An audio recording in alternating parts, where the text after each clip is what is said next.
Salve, salve meus amigos, professor Cleber Pinho. Começamos aí mais uma aula de hoje. Hoje vamos trabalhar a parte de relação de emprego especiais, só que agora da CLT, tá? Primeiro bloco nós trabalhamos a relação de emprego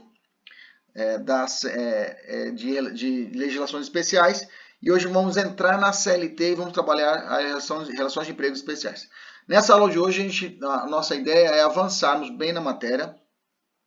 Nós temos aí alguns outros pontos que vamos trabalhar também, que é a parte de interrupção de contrato de trabalho, vamos falar sobre estabilidade, vamos falar de muita coisa, tá? Então hoje realmente a aula vai ser um pouquinho mais extensa, mas a gente não vai perder a qualidade. Se eu tiver muito rápido, pode perguntar, pode falar, professor, não entendi essa parte. Como a gente está aqui no Meet, então eu estou gravando ela, é claro, depois isso aqui vai para a internet, né? Então toma cuidado na hora que for perguntar as coisas, tá? Pergunta quando você tiver uma pergunta boa, né? Vai falar, professor, eu tenho uma empregada lá em casa, aí o aluno quer fazer consulta no meio da aula para a OAB, né? Não dá para fazer consulta agora, né, gente? Então se tiver alguma dúvida específica aí depois, me procure aí no privado, que a gente faz a dúvida, tira a dúvida específica.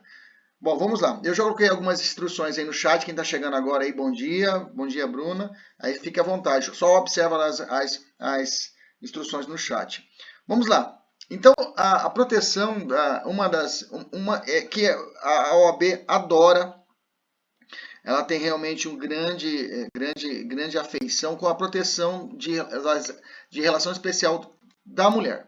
Então, normalmente a prova ela vai falar a respeito da relação de emprego normal, mas sempre ela coloca alguma relação de emprego especial. É como se fosse assim. É muito fácil você mapear a cabeça do examinador. No direito penal, por exemplo, né? No direito penal eu tenho um código penal, mas eu tenho algumas legislações especiais que o examinador adora brincar. Por exemplo, a Lei Maria da Penha trata de matéria penal, trata de matéria civil, trata de matéria de direito administrativo, mas tem matéria de direito penal preponderante, né? E aí, de processo penal, normalmente o examinador ele fala do CPP ou CP e traz uma questão lá da lei específica. Aqui é a mesma coisa. Nós já estudamos nós já gravamos uma aula a respeito disso, né? Falamos a respeito de legislações específicas. Falamos sobre trabalhador, o representante comercial, nós falamos do trabalhador da agropecuária. Então, tem algumas relações especiais. E eu tenho algumas proteções especiais dentro da nossa própria CLT que nós temos que observar, tá? A primeira delas, e digo que é uma das mais importantes, é a respeito da proteção do trabalho da mulher, tá? Bom, primeiro apontamento, que eu tenho algumas regras de contratação que estão no artigo 373A da CLT. Até falei para as meninas aqui que estão assistindo nossa aula para que deixem engatilhado a CLT, que é a 37, que nós vamos fazer alguma leitura de alguns artigos, tá? Então eu já quero que você pegue no seu CLT agora aí, o artigo 373A, tá? Ah, professor, não tem a CLT. Então abre, como estou fazendo aqui no Google, abre e jogue CLT, e vai aparecer de imediato já a CLT para você. E aí você vai no seu computador e digita Ctrl F. Vai aparecer uma barra de buscar, você joga lá o artigo 373A e vai aparecer para você de imediato. Beleza? Pronto, te dei até um macete como você procurar na internet. O artigo 373A começa assim, né? Lembrando que agora inclusive tem o 373 e o 373A. 373A fala assim: ressalvadas as disposições legais destinadas a corrigir as distorções que afetam o acesso da mulher ao emprego no mercado de trabalho e certas especificidades estabelecidas nos acordos trabalhistas, é vedado. Bom, quando ela abre isso, ela tá fazendo que existe uma norma protetiva à mulher, tá? Isso é inconstitucional? Claro que não, gente, claro que não. Isso é chamada isonomia substancial. É o que a nossa Constituição busca, né? E é possível existir uma lei que discrimine? É possível existir uma lei que discrimine? Sim, a CLT é uma delas. A CLT tem um trecho da norma que discrimina entre homem e mulher, mas é uma proteção de uma minoria. Então, ela é aceitável. Quem fala isso não sou eu, é a própria Constituição Federal, quando ela busca a chamada isonomia substancial.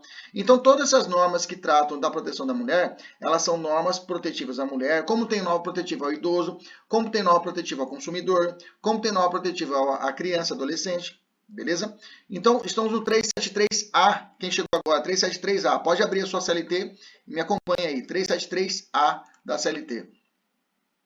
O inciso 1 fala assim, publicar ou fazer publicar anúncio de emprego no qual haja referência a sexo, a idade, a cor, a situação familiar, salvo quando a natureza da atividade a ser exercida pública e notoriamente assim o exigir. Bom, a regra é que eu não posso fazer uma propaganda exclusiva, só se contrata mulher. Não posso ter esse emprego que seja exclusivo de mulher. É claro, se essa profissão assim o exigir, né, hoje até nas Forças Armadas eu tenho um emprego da mulher, né, antes a mulher não poderia ser militar federal, né? Não poderia ser militar do exército hoje. E hoje é possivelmente tranquilo. Mas pode existir alguma profissão específica que realmente exija a figura de um homem. Aí nesses casos, aí se justifica a contratação de uma pessoa do sexo masculino, tá? Hoje é muito difícil, né? Hoje a mulher realmente está infiltrada, está enveredada em todos os ramos do trabalho. Então, realmente é difícil você achar um trabalho que seja exclusiva de homem, né?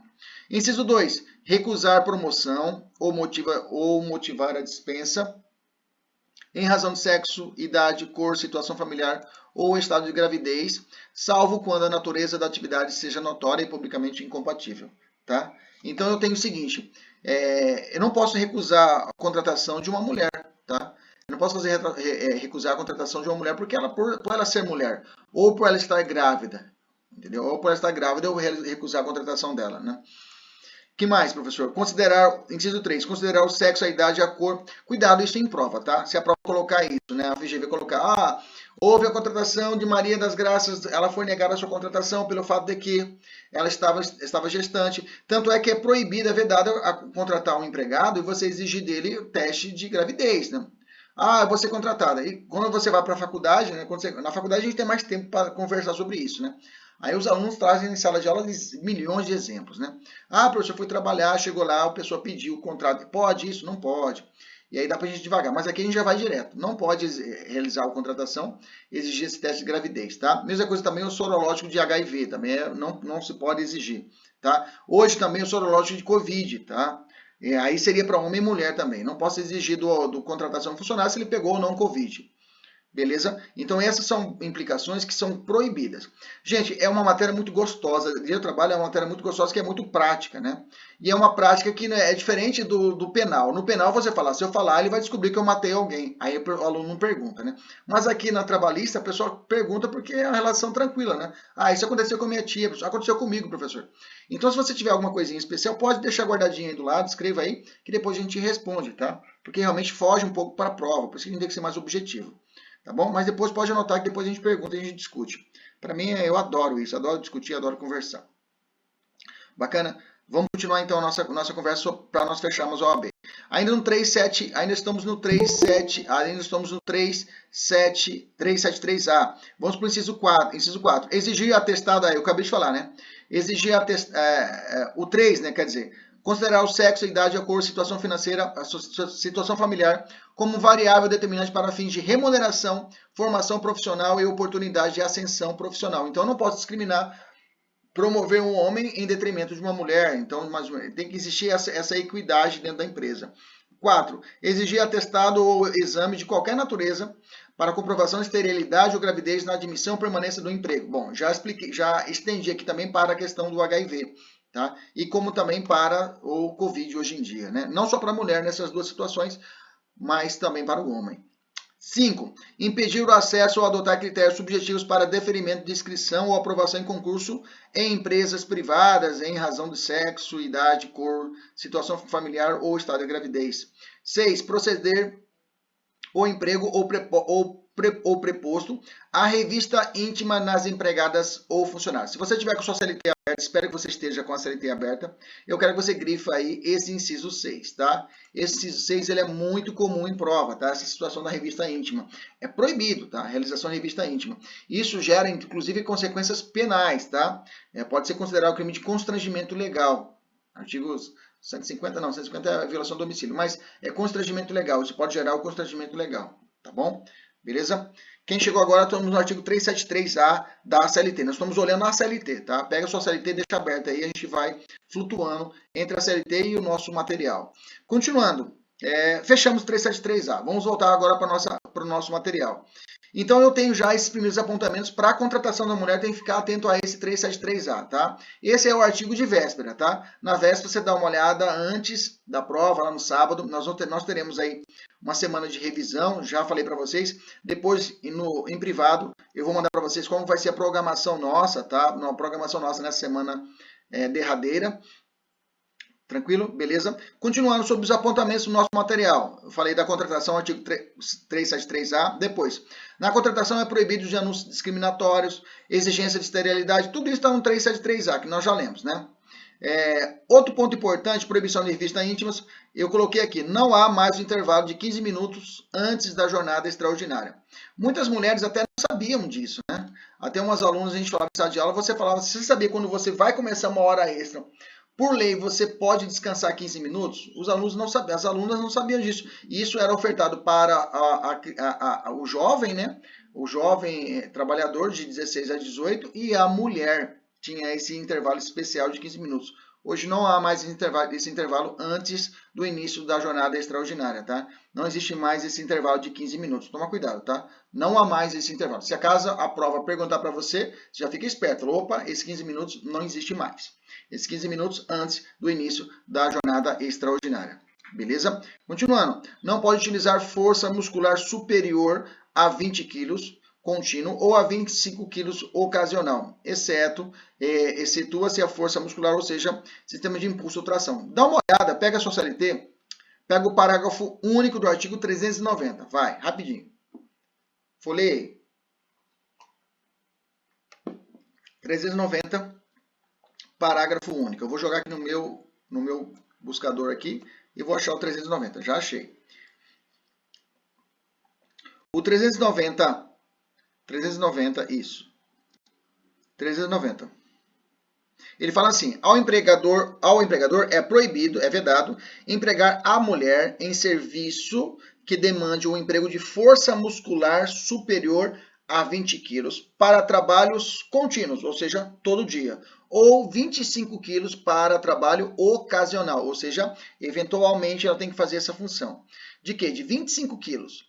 Ok? Parágrafo único. Não está compreendida a determinação desse artigo a remoção de material feita por impulsão ou tração de vagonetes de trilhos, de carros e de carros de mão ou quaisquer aparelhos mecânicos. Quer dizer que, se a mulher todo dia ela é trabalhadora, ela trabalha numa cozinha, e digamos que aí tem que na cozinha, todo santo dia ela tem que sair da cozinha e ir lá no caminhão que o patrão chega, e o patrão todo dia exige que ela carregue no braço 20 quilos de carne, digamos isso, 20 quilos de carne, 20 quilos de carne, não, 25 quilos de carne, porque a lei fala que tem que ser superior a 20 quilos de carne, 20 quilos, né? Então, se ela não pode, é vedado por lei, essa mulher, independente do estado, se ela está gestante ou não, é proibido que ela carregue todo santo dia esses acima de 20 quilos, contínuos, todo santo dia, ou ocasionalmente 25 quilos. Então, ocasionalmente, ou seja, segunda, quarta e sexta é ocasional, não é contínuo, ocasionalmente, segunda, quarta e sexta, ou uma vez na semana, ela tem que descer lá na cozinha e carregar 26 quilos de arroz nas costas para levar lá para a cozinha. Esse exercício, esse dispêndio de energia é proibido por lei. A mulher não pode fazer essa função. Professor, por que a mulher pode e o homem pode? Pelas características, digamos assim, genéticas. Então, a lei, pensando nisso, protege a mulher nesse sentido. É discriminatório para o homem? Não, não é discriminatório. Mas existe uma exceção. Se o empregador fornece, quando a menina chega lá embaixo, tem um carrinho para ela colocar as carnes e levar até a câmara fria, por exemplo, nesse caso não há que se falar em proibição. Não é ilícito isso, se ele fazer. Se tiver o carrinho, como a lei fala, carrinho ou vagonete, trilhos, né? Para que ela possa fazer essa função. Se existir essa situação de impulsão ou tração em vagonetes, é possível, é garantido por lei, né? Esse aparelho mecânico, né? Para que esse carrinho de mão, ela não é vedado, então não há proibição. Então toma cuidado com essa exceção. Se a prova falar, a FGV falar, olha, a Maria das Graças, ela estava carregando todo santo dia, ela descia da cozinha e carregava sozinha no braço 25 quilos de carne, todo santo dia. Opa, tá errado. Mas para fazer essa função, ela utilizava um carrinho de mão. Nesse caso, o empregador vai ser obrigado a indenizar ela por essa situação ilícita? A resposta é não, não haverá indenização por isso, tá? Nesse caso, seria uma responsabilização do empregador por dano material ou dano moral ou alguma lesão causada à empregada. Beleza? Tranquilo? Maravilha. E aí nós temos o artigo 391 e seguintes que eu coloquei no nosso material, que é de leitura obrigatória. Nós vamos ter que ler ele juntos agora. Pega a sua caneta.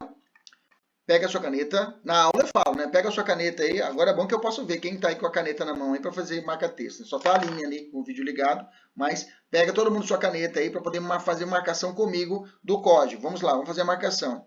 Marcação do código. Vamos lá. Isso, a Delma já mostrou a canetinha dela ali, vermelha. Muito bem, Delma.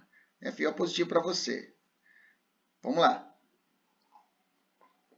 Então vem comigo. Bruna também já pegou a caneta, já mostrou ali a caneta. Ah, Sueli, muito bem. Muito bem. As meninas aí trouxeram as canetinhas, né? Então tá bom. Tio Kleber já ficou feliz. Vamos lá.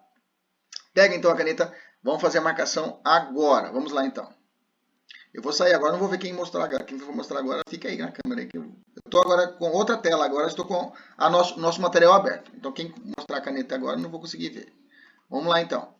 Não constitui justo motivo para a rescisão do contrato de trabalho da mulher o fato de haver contraído matrimônio ou encontrar em estado de gravidez. Então a empregadora fala, por que você mandou embora a fulana? Eu mandei porque ela casou. Peraí, só porque ela casou? Porque ela casou, eu mandei ela embora. Não é justo motivo para demissão de uma empregada. Então vamos grifar. A palavra não constitui justo motivo. Grifa aí. Não constitui justo motivo a rescisão do contrato de mulher, o fato de haver contraído matrimônio, coloca lá matrimônio, grifa matrimônio, ou coloca lá gravidez, só grifa gravidez. Pronto, nesse artigo 391 você já gravou assim, 391, não constitui justo motivo matrimônio e gravidez, você já lembra. Veja, olha como a gente já otimizou o nosso artigo. Você não precisa ler todo o artigo, tá? Você vai ler ali apenas essas palavras. Não constitui justo motivo, matrimônio e gravidez. Você já vai lembrar. Não posso mandar embora por apenas ter casado ou gravidez. Parágrafo único. Não serão permitidos regulamentos de qualquer natureza. Agora não vai dar para responder a pergunta, tá? Eu vou terminar de ler, aí eu já te respondo, tá? Isso jogou no chat a pergunta aqui, e não vai dar para me parar agora, tá? Depois eu respondo, tá? Vamos lá. Não serão permitidos em regulamentos de qualquer natureza, contratos coletivos ou individuais de trabalho, restrições ao direito da mulher. Quem for perguntar, pode perguntar no áudio aqui. Quando eu falar, entenderam, galera? Entenderam? Aí vocês podem fazer no áudio que é mais rápido, que eu já respondo, tá? Vamos lá então, continua aqui no 391. Não serão permitidos em regulamentos de qualquer natureza, contratos coletivos ou individuais de trabalho, restrições ao direito da mulher ao seu emprego por motivo de casamento ou gravidez. Beleza, então quer dizer que não é só na parte individual. Não posso ter um regulamento de empresa. Gente, regulamento de empresa é uma fonte de direito de trabalho, tá? Regulamento de empresa, por exemplo, até tem uma súmula a respeito disso, nós já estudamos isso, tá? Ainda nós falamos sobre isso. Só respondendo já, Verediano, eu vou falar sobre estabilidade mais para frente. Só você olhar o nosso material lá na frente, eu falo da gravidez. Tá lá embaixo, tá? Calma aí, vamos falar de lá. Segura um pouquinho aí. Essa daí agora a gente já fala sobre ela.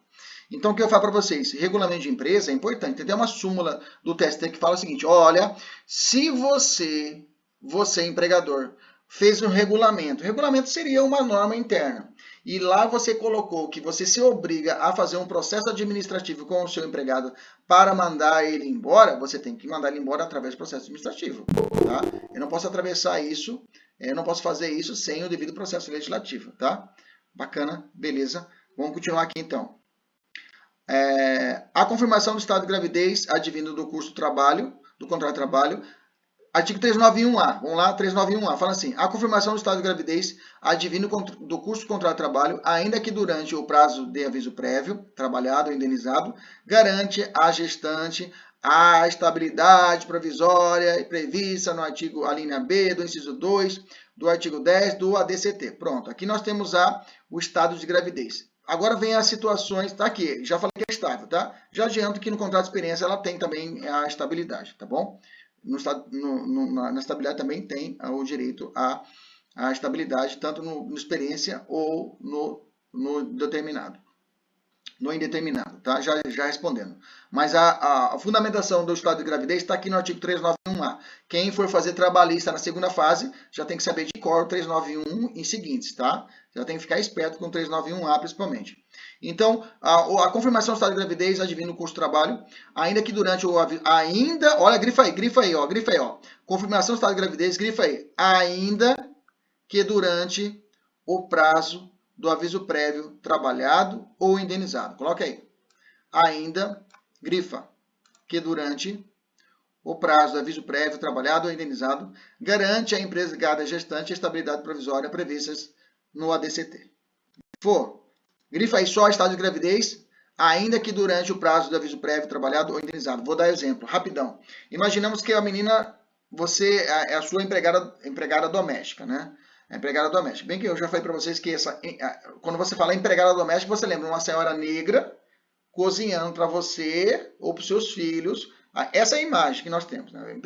A empregada, uma senhora negra limpando a casa, a sua casa. Essa é a ideia que nós temos, que uma construção, mesmo lá na casa da senzala. Essa é a ideia mesmo, na casa grande. A empregada doméstica vem dessa construção histórica. Então, a empregada doméstica, ou empregada doméstica, a babá, a pessoa que está trabalhando com você quer mandar ela embora, tá? Beleza? Beleza. Você concede a ela o aviso prévio para evitar o efeito surpresa. Ela vai ter o prazo de 30 dias para poder buscar outro emprego, perfeito? Ou ela pode reduzir isso 7 dias seguidos, ou 2 horas diárias ela pode diminuir a sua jornada, porque você vai ter que fazer isso. Ela tem que procurar emprego. Como que ela vai trabalhar 8 horas na sua casa? Ela tem que procurar outro emprego. Então você tem que reduzir a jornada dela. Beleza, tranquilo. Ela está procurando emprego, tranquilo, e aí ela descobre, ela começa a sentir mal, começa a vomitar, e ela descobre que está gestante. Ela chega para você, dona Bruna, doutora Bruna, juíza, é o seguinte, eu estou gestante. Aí que você fala, que legal, menino ou menina? Tá precisando de presente, fralda, eu vou comprar para você. Pode ficar com ela, porque você vai ter que revogar o aviso prévio, pelo fato de que ela está gestante. O que acontece muito na prática, eu vou fugir um pouquinho da prática, pode gerar pergunta, mas eu quero que você segura, se contenha, repreenda no seu coração aí a pergunta, mas é o seguinte, ó, a pessoa vai na audiência, na audiência trabalhista você recebe a notificação que você mandou ela embora, e o que o empregador fala? Eu não sabia que ela estava gestante, ela não me avisou que estava gestante. É ruim para o empregador que a norma trabalhista fala que se lasque você, empregador. Mas ela não falou que estava gestante. Eu mandei ela embora, ela saiu. Pois é, mas descobriu depois. Ela veio falar com o senhor? Não veio. Aí vem muito da boa fé o juiz analisar isso. Mas na prática, eu vou ter que reintegrar ela. Quando a mulher está gestante, você manda embora ela gestante, ou qualquer um que esteja em estado de estabilidade, garantia provisória, o primeiro pedido que tem que ser é de reintegração. Não pode ser indenização, ela tem que estar reintegrada se estiver dentro do período de estabilidade. Pariu. Tem 5 meses após o parto, ela tem uma estabilidade. Você não pode mandar ela embora. Então, ela vai ter 12 meses, 12 meses, elefante, professor, 9 meses de gestação, mais 5 meses de estabilidade, beleza? Você não pode mandar embora. Pariu, tem mais 5 meses que ela tem que ficar quietinha, você não pode mexer com ela, não pode mandar ela embora. Professor, aí vem, professor, mas a minha tia mandou, pois é, sua tia é criminosa, não pode fazer isso, mas assim, ok? Não pode, isso é para nossa prova da OAB e fecha o olho e vai embora. Bacana. Já tem corrente que fala, professor, mas se eu pagar todas as verbas trabalhistas e ela renunciar a esse direito à estabilidade? Direito à estabilidade é irrenunciável.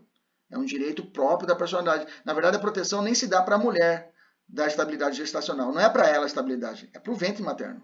É para a criança que está ali dentro. Então ela fala, eu renuncio, eu não preciso de estabilidade. Não tem isso para a norma trabalhista, tá? E para questões de prova. Beleza? Na prática, ainda fora, o mundo realmente um desespero. Mas vamos ficar com a técnica legislativa que necessita o quê? Desse aviso prévio. Então, se caso ela não avisar, professor, mesmo se ela não avisar, ainda continua tendo a estabilidade. Tá? Esse lado realmente é ruim para o empregador, mas a lei fala, não interessa. É a mesma coisa quando o tio recebe uma notificação, uma citação da Justiça Civil pedindo alimentos para o seu sobrinho. Aí fala, porra, mas ele era meu filho. Eu falei, pois é, né? A Justiça do Trabalho, Justiça Civil não quer nem saber. Alguém tem que pagar alimentos. O avô recebe uma notificação para poder ter que pagar alimentos para o seu neto. Mas e o pai? Pois é, o pai não tem direito, mas alguém tem que pagar. Não tá nem aí. Alguém tem que segurar esse rojão. Beleza? Vamos continuar, gente. Eu estou falando muito, tem que falar menos.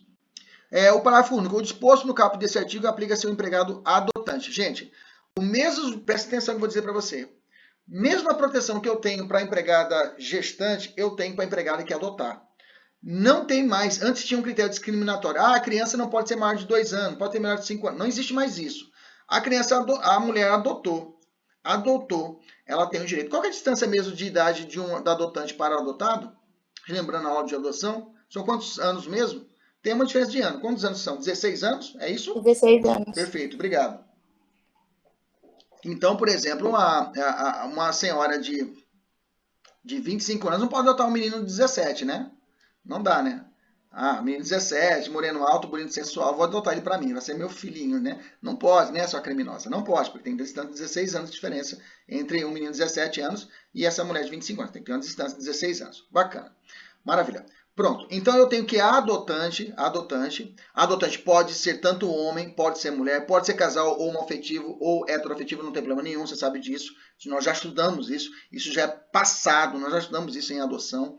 Então essas pessoas, elas também gozam da proteção da estabilidade gestacional. Tudo que eu aplicar para gestante, eu vou aplicar para adotante. Lá na frente eu volto a falar disso, mas já fica isso na cabeça, tá? A mulher adotante, o pai adotante, em situações, às vezes, se a mulher falecer, aí ficar só ele pode realmente gozar dessa estabilidade. Mas lá na frente eu falo sobre estabilidade da maternidade, eu volto a falar disso. Vamos continuar na leitura, vamos lá. Só grifa para mim aí, o 391. A confirmação do estado de gravidez, então grifa aí, estado de gravidez. 391A. Adivina o custo do trabalho, ainda que durante aviso prévio ou indenizado. Nós já falamos sobre isso, deixa grifado. Vamos para 392, como eu estava dizendo. A empregada gestante tem direito à última forma. O parágrafo único do 391A, parágrafo único. Você vai grifar. O disposto no artigo desse artigo aplica-se, grifa a palavra aplica-se ao empregado, olha como coloca o singular, coloca o gênero masculino, empregado adotante. Empregado adotante, ao qual tenha sido concedido guarda provisória, pode grifar, para fins de adoção. 392. A empregada gestante tem direito à licença maternidade de 120 dias, sem prejuízo do seu salário. Essa licença maternidade pode chegar a 180 dias? Pode ou não pode? Gente, licença maternidade é uma coisa. Estabilidade da gestante é outra coisa. A licença maternidade é 120 dias após o parto. Licença maternidade é aquilo que é ofertada pela Previdência Social, que ela recebe o plus. Na verdade, não é nem o empregador. A empregador fala, eu estou te pagando licença maternidade. Não é ele que paga. Quem paga é a Previdência Social. A licença maternidade é 120 dias, tá? 120 dias. A estabilidade da gestante é 5 meses, tá? A estabilidade da gestante é um direito trabalhista. A licença maternidade é um direito previdenciário. Não confunda as casas, tá? 120 dias de licença maternidade e 5 meses de estabilidade no contrato de trabalho. É errado, tecnicamente. É atécnico eu falar estabilidade. O correto é garantia provisória de emprego. Porque enquanto ela tiver essa situação de gestacional pós-parto, puerpério, né? Estado gestacional puerpério, de 5 meses, 5 meses não é puerpério, né? Mas esse estado de pós-parto, ela goza desse direito de proteção. Depois que passou, acabou. Então, por isso que a gente fala tecnicamente correto, é a garantia provisória de emprego. E não estabilidade, como era antes a chamada estabilidade decenal. A pessoa ficava 10 anos trabalhando na Unic, por exemplo, né, como tem professores, amigo meu, tem professor que foi meu professor na faculdade e até hoje está na Unic. Voltei a trabalhar na Unic tempo atrás, professor Heleno Bosco, foi meu professor e ainda continua trabalhando na Unic. Falei, Heleno, se você estivesse na época, antes de 88, você teria estabilidade decenal, né, 10 anos. Né? Ele, pois é, meu amigo, eu não tenho, pois é. Bacana, vamos continuar aqui. 392. Pega a CLT aí, quem chegou agora, pega a CLT e vai acompanhando. 392, já falei. Parágrafo único. A empregada deve, mediante atestado médico, notificar ao seu empregador na data do início do afastamento do emprego, que poderá ocorrer entre 28º dia antes do parto e ocorrência desse. Então, grifa aí, Normalmente não cai esse prazo de 28 dias, não cai normalmente, tá? Mas você coloca, grifa para mim, mediante atestado médico, notificar o seu empregador a data do início do afastamento do emprego. Grifa aí. Continuando. Os períodos de repouso antes e depois do parto poderão ser aumentados em 2 semanas. Grifa também esse período especial aí, ó. Grifa antes e depois do parto, aumentados de 2 semanas. Grifa aí. Cada um mediante atestado. Cada um mediante atestado. Em caso de parto antecipado, a mulher terá direito a 120 dias, tá? Isso aí não tem mistério, né, gente? Parágrafo 4º. É garantido à empregada durante a gravidez, sem prejuízo do seu salário. Durante a gravidez, grifa. Durante a gravidez, sem prejuízo do seu salário. Transferência de função, quando as condições de saúde o exigirem, assegurada a retomada da função anteriormente exercida, logo após o retorno ao trabalho. Então, transferência de função grifa. Gente, a transferência de função, ela não perde os seus direitos salariais, digamos assim, remuneratórios. Por exemplo, eu lembro muito disso quando, na época eu estava estudando mais a fundo o direito do trabalho, a gente via isso muito, que eu via esse reflexo no modelo, no antigo supermercado, falecido modelo. Lembro vocês da época de vocês. Vocês lembram do modelo, né? Do falecido supermercado modelo, né? E lá tinha, eu almoçava, eu estava fazendo na época uma pós-graduação, no início fazia uma pós-graduação, faz tempo, né? Em lato sensu, não era nem mestrado ainda. E aí nós íamos almoçar perto ali no Nick Barão, a gente ia almoçar no modelo. E aí a gente almoçávamos lá, aí eu percebia que a menina que atendia, fazia a rotina dos vagoneiros, trocava lá, ela ficava andando lá. E aí quando ficava gestante, todas elas iam para o caixa. Eu percebi que eu ficava gestante e elas iam para o caixa. Falei, pô, bacana, quer dizer, ela fica sentadinha, já não fica transitando. Então eles tinham isso, transferia para o caixa. Só que imaginamos que ela é uma gerente, digamos assim, ela ganha R$2.000. E ela ficou gestante e ela trabalha muito movimentando, falou assim, ó, você vai ficar no caixa quietinha lá. Qual que vai ser o... E o caixa, a menina do caixa ganha R$1.000, digamos, não, R$1.500. E ela ganha R$2.000 como gerente, digamos assim. E ela foi transferida porque está gestante para o caixa. Nisso, a menina que trabalha no caixa já há anos, há 2 anos de separação, olha para a gerente que está no caixa agora. Quanto você está ganhando aqui, filha? Ela falou, estou ganhando R$2.000, manteve meu salário. Parei, mas você é caixa e ganha R$2.000? Parei, eu trabalho como caixa aqui já tem um tempão e ganho R$1.500. Tá errado. Eu vou pedir equiparação salarial. Ela pode fazer isso? Não, tá? Aquela menina que está sendo adaptada àquela função, ela não serve de paradigma para equiparação salarial, tá? Isso é uma pegadinha, tá? Toma cuidado. Então, ela que veio readaptada, eu disse na questão de gravidez, mas pode ser que a pessoa sofreu um acidente de trabalho, ela ficou impossibilitada de caminhar, ficou paralítica, e aí ela pode trabalhar como caixa, mas permanece o que ela ganhava antes. Beleza? Isso é uma norma estabelecida pela CLT. Tá bom?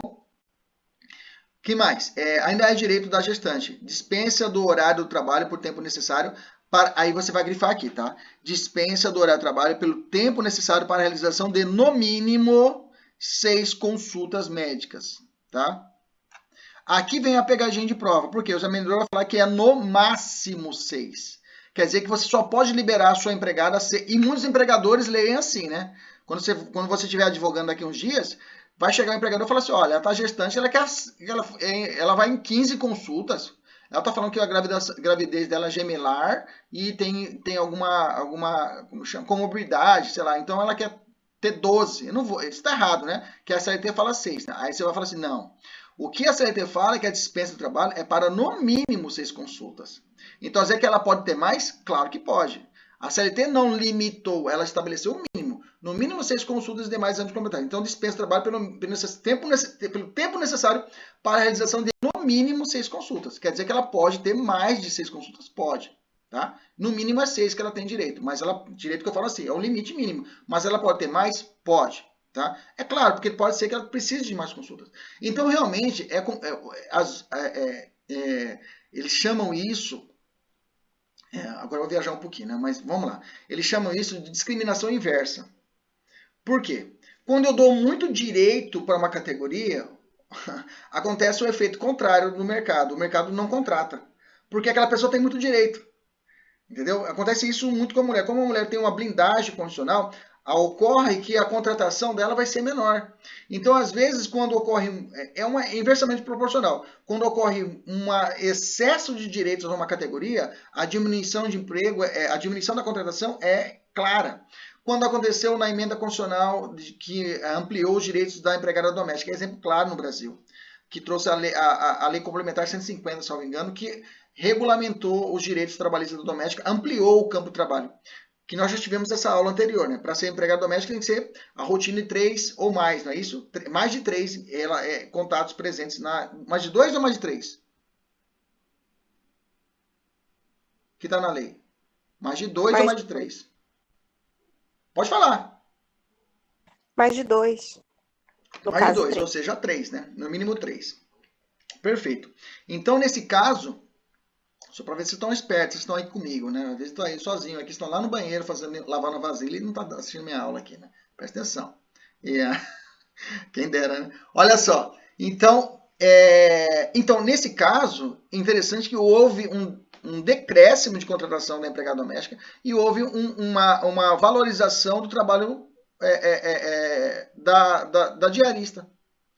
Por quê? As pessoas falam, se for mais de 2 aqui, vou ter que vincular o trabalho, vou ter que assinar a carteira, então vou fazer o seguinte, não vou tratar não vou contratar. Vou contratar uma diarista, ela lava aqui em casa um dia, 2 dias, e aconteceu isso mesmo. Então, quando acontece essa discriminação inversa, é quando ocorre isso. Isso quando você estiver estudando um pouquinho mais para frente, daqui um tempinho para um concurso mais avançado, né? Alguns de defensoria, outros de magistratura, ou continuar advogando de forma mais aprofundada, você vai conhecer esse tipo, você vai ver que existe esse fenômeno. Quando eu coloco uma cadeia de proteção de determinada categoria, reduz a contratação. Por quê? O mercado reage a isso. Fala, pô, se eu contratar, ele tem muito direito. E a mulher sofre isso. E a mulher, queira ou não queira, acaba sofrendo isso. Beleza? Vamos continuar.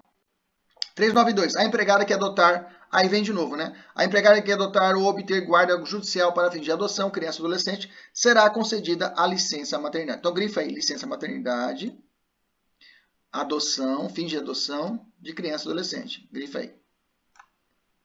Fim de adoção. E aí ele trouxe o gênero a empregada. Tá? Mas eu posso servir também para o empregado, tá? A licença maternidade... perdão, aqui é a licença maternidade. A licença maternidade, isso. A licença maternidade será concedida. Isso. A licença maternidade será concedida. O parágrafo 1º e 3º está revogado. Aí veio o parágrafo 4º, revogado em 2009. Parágrafo 4º. A licença maternidade só será concedida mediante a apresentação de termo judicial à guarda à adotante. Beleza. Parágrafo 5º. A adoção ou guarda conjunta ensejará a concessão de licença maternidade, grifa, a apenas um dos adotantes. Vou repetir. A adoção ou guarda judicial conjunta ensejará a concessão de licença maternidade, que é benefício previdenciário, para apenas um dos adotantes ou guardiães, empregado ou empregada. Esse empregado ou empregada tem que ser lido com o entendimento do Supremo, né? Pode ser empregado e empregado, tá? Ou empregada e empregada, beleza? Se adotou um casal homoafetivo, somente um deles terá direito à licença maternidade, o outro não terá direito. Se faleceu o outro vai gozar do direito, óbvio, né?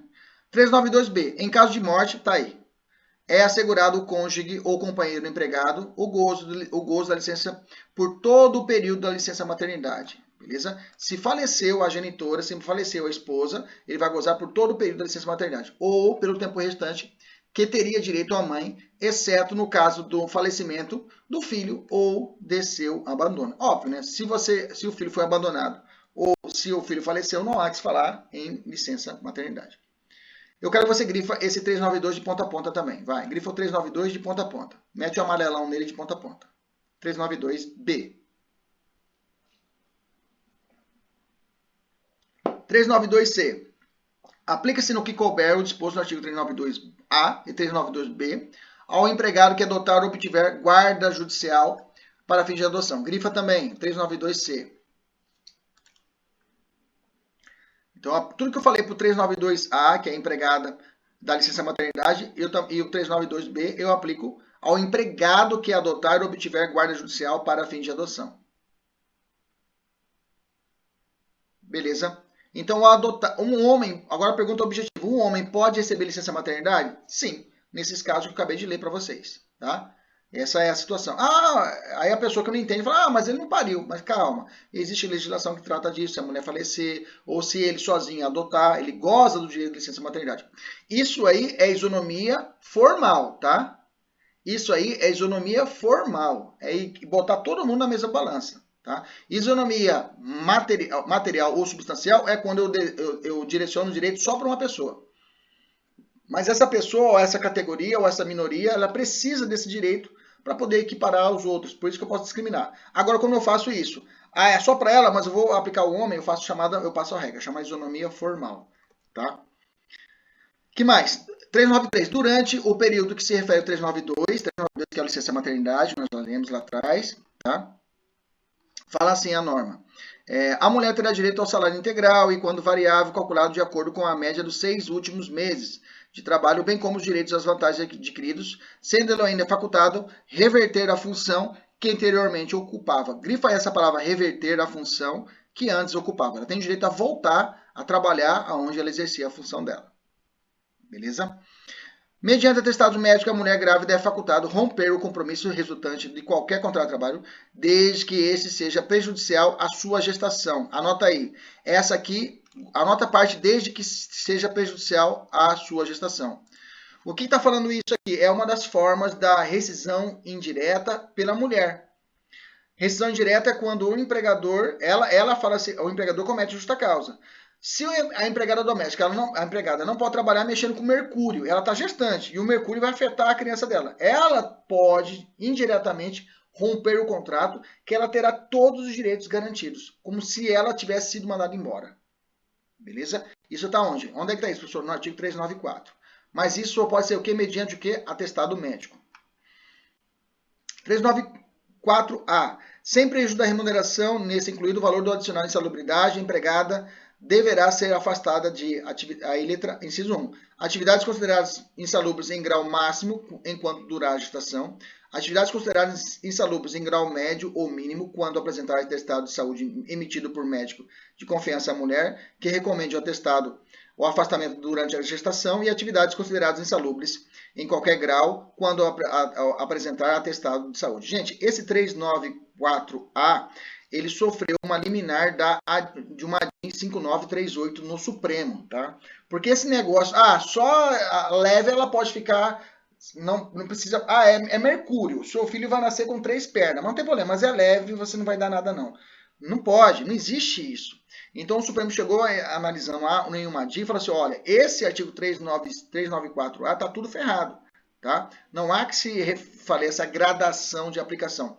Então, no meu pensamento, penso que o examinador não vai querer cobrar o 394A. Se ele cobrar recurso, de cara colocando, olha, essa questão está sendo discutida no Supremo, em AD.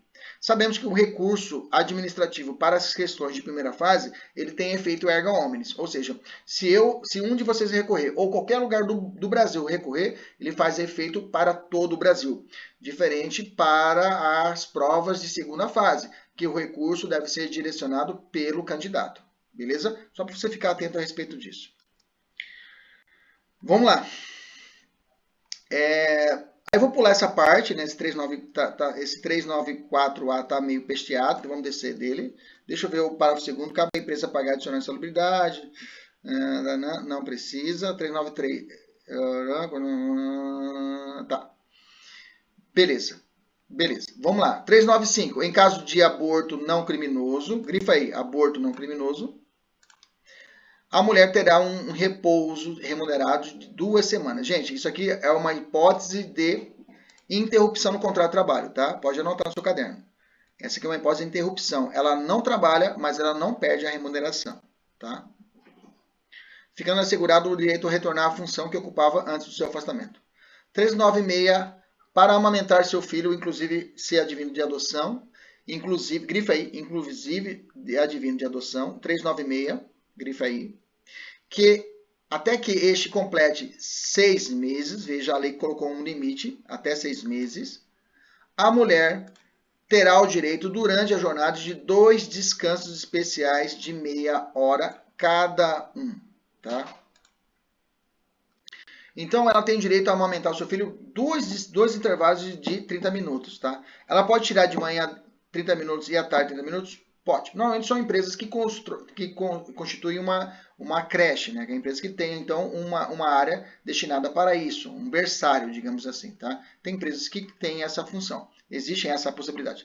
Nesses casos, ela tem direito a 30 minutos no primeiro momento da manhã, ou 30 minutos da tarde, ou pode ser diretamente 1 hora. Já tem entendimento que pode ser 1 hora consecutiva em um só período. Veja, mesmo que a empresa não tenha, ela tem esses 30 minutos garantidos, tá? Nem que ela saia da empresa, a mãe dela leva o filho lá, ela já coloca no peito, mamãe, rapidão, vai mamar, beleza, todo mundo vai. Mamou, vai, já volta a trabalhar. Foi. Beleza? Então ela tem esse direito, tá? Ela gosta de direito pela norma trabalhista, tá? Isso, nós estamos trabalhando só aqui embaixo, né? Se você olhar para cima, tem norma internacional que trata disso, né? A gente estava falando aqui na norma aqui embaixo, estamos na norma infraconstitucional. Se subir para a Constituição protege a criança, a gestante. Se subir para a norma internacional, aí está mesmo raciocínio. Essa escadinha você vai fazer quando você estiver estudando para juiz do trabalho, né?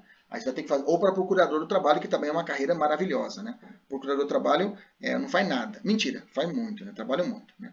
Mas é uma carreira maravilhosa mesmo a Procuradoria do Trabalho. Difícil, concurso, um dos mais difíceis concursos do Brasil. Compara-se o MPT com a Procuradoria da República, tá? O Ministério Público Federal. Mas não é impossível. Vamos continuar. Quando exigir a saúde do filho, o período de 6 meses pode ser dilatado pela autoridade competente, tá? Quando exigir a saúde do filho, esse período de descanso pode aumentar pelo período de 6 meses. A lei fala em cima que completa até 6 meses, né? Mas nada impede, se a criança tiver alguma comorbidade, estender esse período, tá?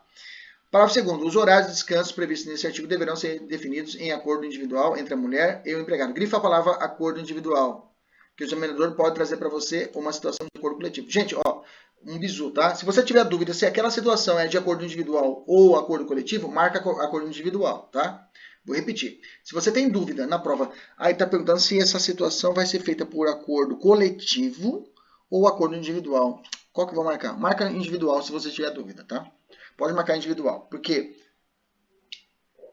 com a reforma trabalhista, até molhei na cara, com a reforma trabalhista, muitos direitos que eram tidos como coletivos foram transferidos para a esfera individual, ou seja, resolve aí com o seu empregador. Se ele decidir, ele está decidido, beleza? Tanto é que há um fenômeno, que nós já falamos sobre isso, que é a preponderância do negociado sobre o legislado. A negociação prepondera a lei, tá? Beleza? Aí eu coloquei 397. 397 a gente vai pular. 399 também. E aí o 400, vamos falar dele. Os locais destinados à guarda dos filhos das operárias durante o período de amamentação deverão possuir no mínimo um berçário, como eu falei para vocês, tá? Uma saleta de amamentação, uma cozinha dietética e uma estação... Gente, grifa esse 400 aí, de ponta a ponta, vai. Grifa aí. Beleza. Fechamos aí a epopeia. Eu tinha que fazer essa leitura com vocês, que vai cair uma questão dessa aqui, vai ser a questão 72, essa questão aí, viu? Tô profetizando. Questão 72, letra C. Pode anotar aí. Tá? Vai cair essa questão aí, sobre essa questão. Já estou começando a fazer a parte de premonição já. É premonição, tá? Então pode anotar. Esse lexo de leitura de artigos, com certeza vai cair uma dessa situação dessa aí. Vamos falar da súmula 244, tá? Súmula 244 é importante saber dela, sim. Agora eu respondo, Veridiana, a sua pergunta lá atrás, tá? Tá. Isso. Beleza. Professor? Opa, pode perguntar. Posso, antes de... Pode perguntar.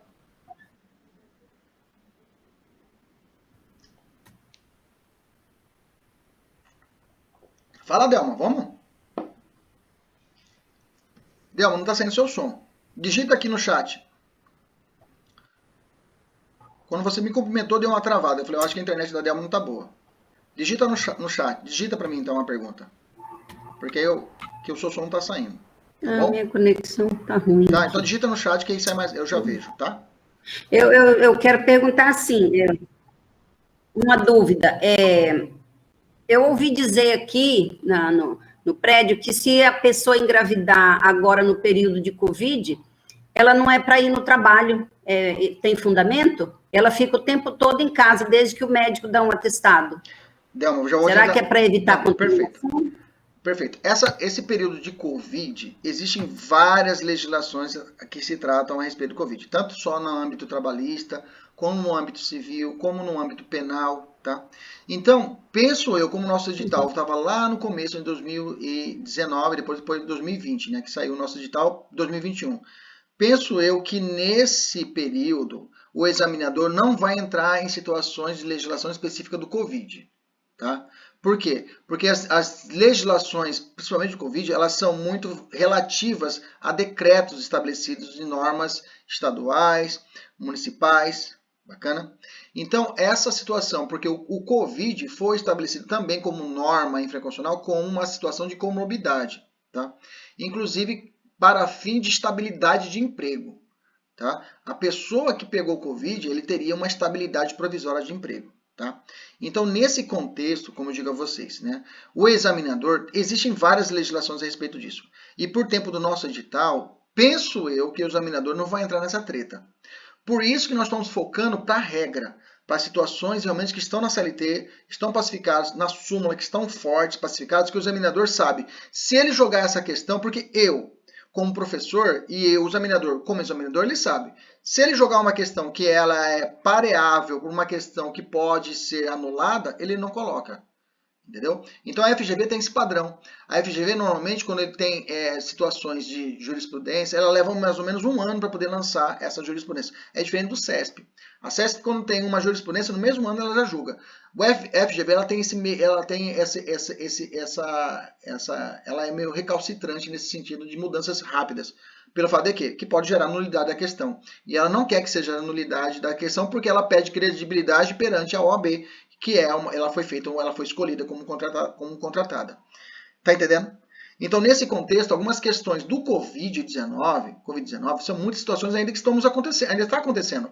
Ainda está gerando legislações. E como nosso edital anterior, penso eu que o examinador não irá assim abordar. Mas, respondendo a sua pergunta, já respondendo também a Laís, realmente, existe a possibilidade da chamada estabilidade provisória para comorbidades como o Covid, que foi estabelecido em norma federal, tá? Mas, repito, se você começar a ficar preocupado com todas as situações do Covid e as normas regulamentares, você não vai conseguir fazer a prova. Você não vai conseguir ir para a prova. Por isso que a gente está trabalhando num terreno sólido, que é a CLT, a jurisprudência, como a gente está trabalhando no penal, no processo penal, e todas as normas a gente está trabalhando de forma sólida. E não para essas situações de alteração, como está acontecendo no Covid. Beleza? Respondi, Delma? Pessoal, todo mundo entendeu esse posicionamento? Bom, se cair, você vai dizer que é possível porque a Covid foi considerada uma comorbidade e aí gera essa situação da garantia provisória de emprego. Tá? Inclusive até tem uma norma previdenciária considerando também para poder retirar de auxílio doença, né? Que é possível. Então, você vê, é um efeito cascata. Se a gente for começar a ver, a gente vai ver várias situações que vai gerar para o Covid. Então, o Covid a gente deixa ele numa caixinha de lado. Tá bom? Beleza? Respondi. Professor, deixa eu te fazer uma pergunta sobre essa questão da reintegração. Quando a pessoa, tipo assim, é demitida, está no período ali do aviso prévio, ela pode ser, tipo assim, o empregador não pode demitir ela, mesmo no último dia, se ela apresentar o atestado? Mesmo no último dia não pode. Você já mandou embora alguém, né, Virginia? Essa pergunta está com cara de consulta jurídica. Você já mandou alguém embora aí nesse período, né? Não, eu vi muito em provas, questões que ele pergunta assim, há 10 dias do final do... Não interessa, né? Não interessa. Nesse caso, não interessa. Se realmente o período já for um dia anterior, ela pode ser... Nós vamos falar de estabilidade ainda, mas, inclusive, eu vou te responder o 244 agora. Vamos entrar nele agora. Vamos lá? Aí a gente vai desenvolver o raciocínio agora no 244. Vamos lá. O 244 fala assim: o desconhecimento, olha lá, do estado gravídico pelo empregador não afasta o direito ao pagamento da indenização decorrente da estabilidade. Por que teve que chegar isso no TST? Porque a defesa prática da trabalhista é dizer que era um erro de tipo lá do penal, né? Ah, eu não sabia que ela estava gestante. Ah, eu não sabia, como o estuprador fala que a menina não sabe que a menina tinha 13 anos de idade. Né? Então, eu não sabia, erro de tipo, né? A gente fala no penal, ele fazia isso aqui no trabalhista, alegava desconhecimento, eu não sabia que estava gestante. O TST falou assim, não interessa, Não interessa. Se você já botou ela no pau, você já avisou a sua empregada, assinou aviso prévio. Você sabe que o aviso prévio ele é bilateral, né? Ele é bilateral, né? Eu ofertei para ela, a pessoa aceitou e está curtindo. Mas eu posso chegar no momento, lá na frente, o empregador pode falar assim, fulana, eu ia te mandar embora, mas eu vou retratar. Ele pode fazer isso? Pode. A retratação é possível no aviso prévio. Por quê? Ah, porque você trabalha muito bem, né? E tá difícil encontrar outra pessoa confiável com você. Vou retratar, ele pode voltar atrás.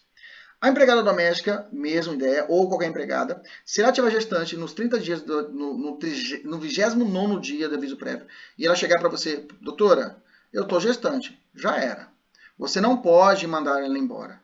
Qual que é o período de estabilidade? Ela pariu, tem 5 meses após o parto, não é isso? Nesse período, ela pode botar você no pau, sim ou não? Claro. Se ela botar você no pau no 4º mês depois do parto, o primeiro pedido dela é de reintegração. Eu vou ter que voltar a trabalhar na Vera Modas. Ou eu não posso fazer o pedido de indenização. Ah, ela me mandou embora, então vou somar 9 meses de trabalho que ela mandou embora, mais 4 meses e 29 dias. Vou calcular quanto deu isso de férias, de remuneração, e vou pedir para o advogado fazer a cobrança de todo esse período. Pode isso? Não. O primeiro pedido que o advogado tem que fazer é a reintegração. Requer de Vossa Excelência a reintegração da Maria das Graças da Dor do Parto para a empresa Veras Modas. Caso, e o juiz tem esse direito, caso não seja compatível mais, às vezes não tem como. Você olha para a cara da empregada doméstica, a cara dela, eu olhar para ela, se olhar para trabalhar com você, não vai ter como trabalhar na sua casa. Se caso for incompatível, aí o juiz passa para um pedido alternativo, seria o quê? A indenização. Beleza? Beleza, Vera? Respondi? Vamos lá, então. Aí, inciso 2, a garantia de emprego à gestante solto. Aí, ó, o 2 aqui, ó. Acabei de falar. Olha o 2 aí. Olha o 2 aí. Olha o 2 aí. A garantia de emprego à gestante só autoriza a reintegração se essa se der durante o período de estabilidade. Do contrário, a garantia restringe aos salários e demais direitos correspondentes ao período de estabilidade. Inciso 3. A empregada gestante tem direito à estabilidade provisória previstas no... Beleza. A empregada gestante tem direito à estabilidade provisória prevista no artigo 10, tá? Torna-se nulo e pleno direito a súmula que estabelece... Peraí, tá faltando aqui um inciso, não tá faltando... Deixa eu colocar aqui a súmula aqui, tá faltando, acho que um item aqui na súmula, não tá? Súmula 244. TST. Tá faltando um item aqui no itemzinho, acho que eu comi um item dela. 244.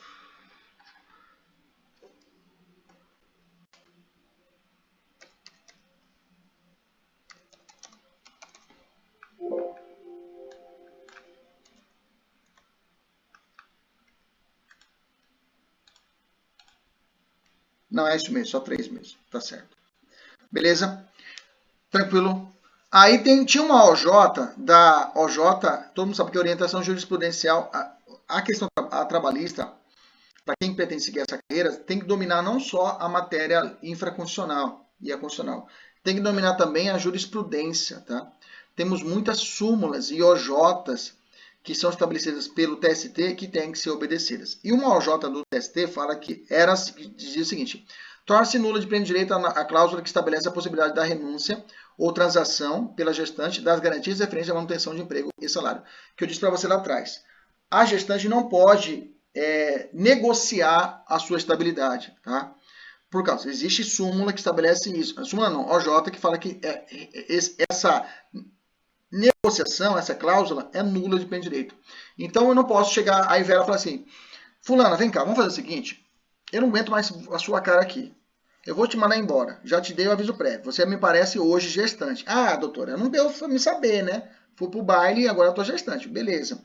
Olha, filha, vamos fazer o seguinte, eu vou te pagar todo o período que você teria direito de estabilidade. Vou pagar os 12 meses, os 9 meses mais 5 meses. Beleza? E você não enche meu saco? Ah, beleza, fechou. Você paga. Justo isso? Você não pagou para a indenização, sim ou não, que ela tem direito? Sim ou não? Sim. Ela pode renunciar ao direito a essa estabilidade? Ela pode renunciar pela troca do pagamento? Tecnicamente não, tá? Tecnicamente não. Mas, é claro, isso vai te apresentar uma boa fé no dia da ação trabalhista. Excelência, eu paguei tudo. Eu paguei que não aguentava ver a cara dela.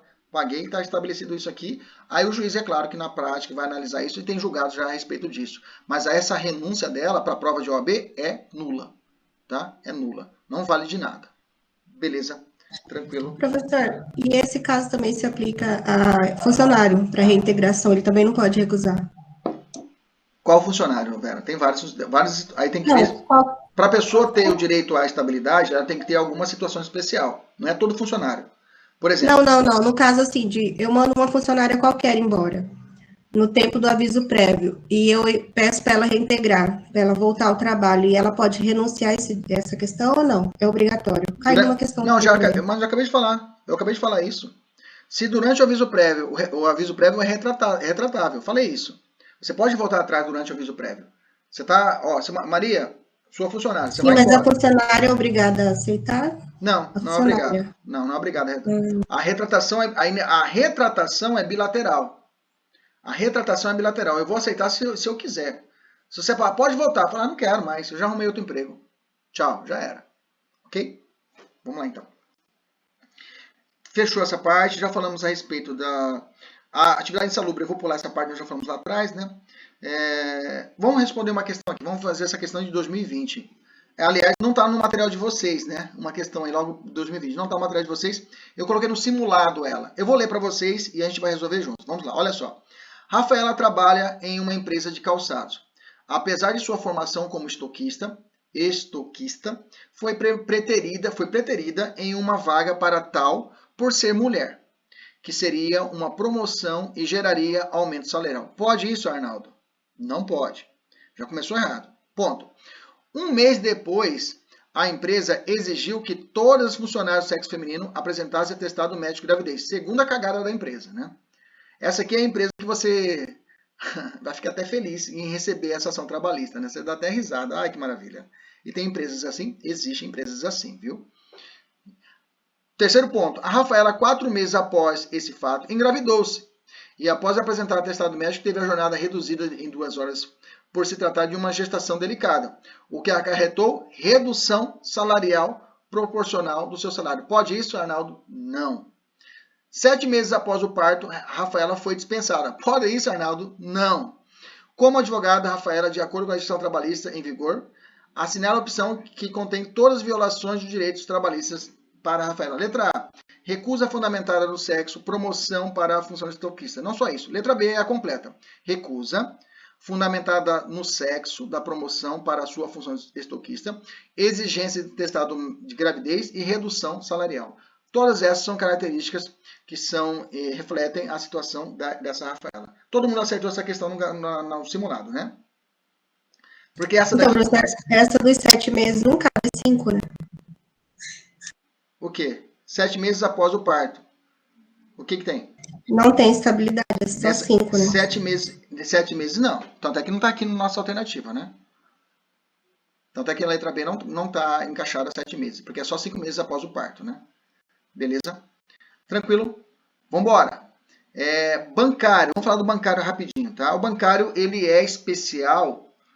Existem alguns artigos a respeito dele na Justiça do Trabalho, mas eu quero falar só da súmula 117 e do artigo 511, parágrafo 3º, tá? Eu vou voltar a falar de estabilidade mais lá para frente, tá, gente? Calma aí. Que horas são? 10h23, beleza. Vamos continuar aqui, tá tranquilo, né? Tá tudo beleza? Posso continuar, meninas? Menino? Tudo ok? Beleza, então vamos lá. Vamos lá, estamos num ritmo bom. Até as 3 da tarde nós terminamos.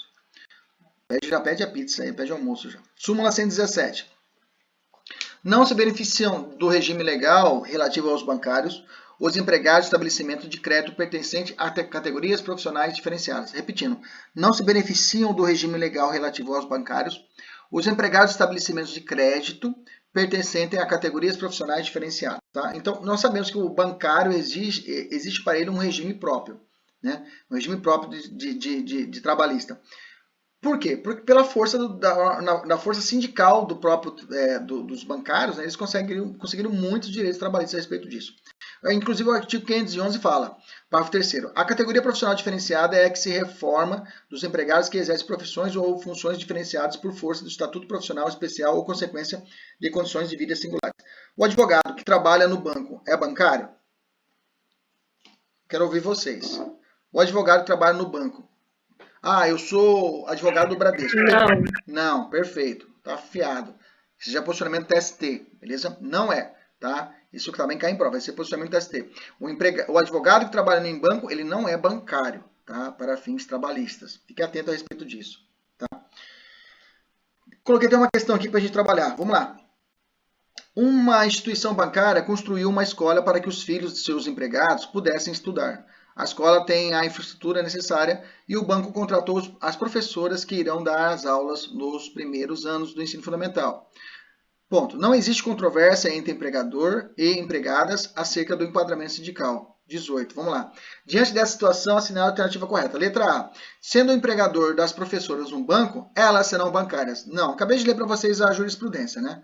Acabei de dizer para vocês que não se beneficiam pelo regime legal bancários os empregados de estabelecimento de crédito pertencentes a categorias profissionais diferenciadas.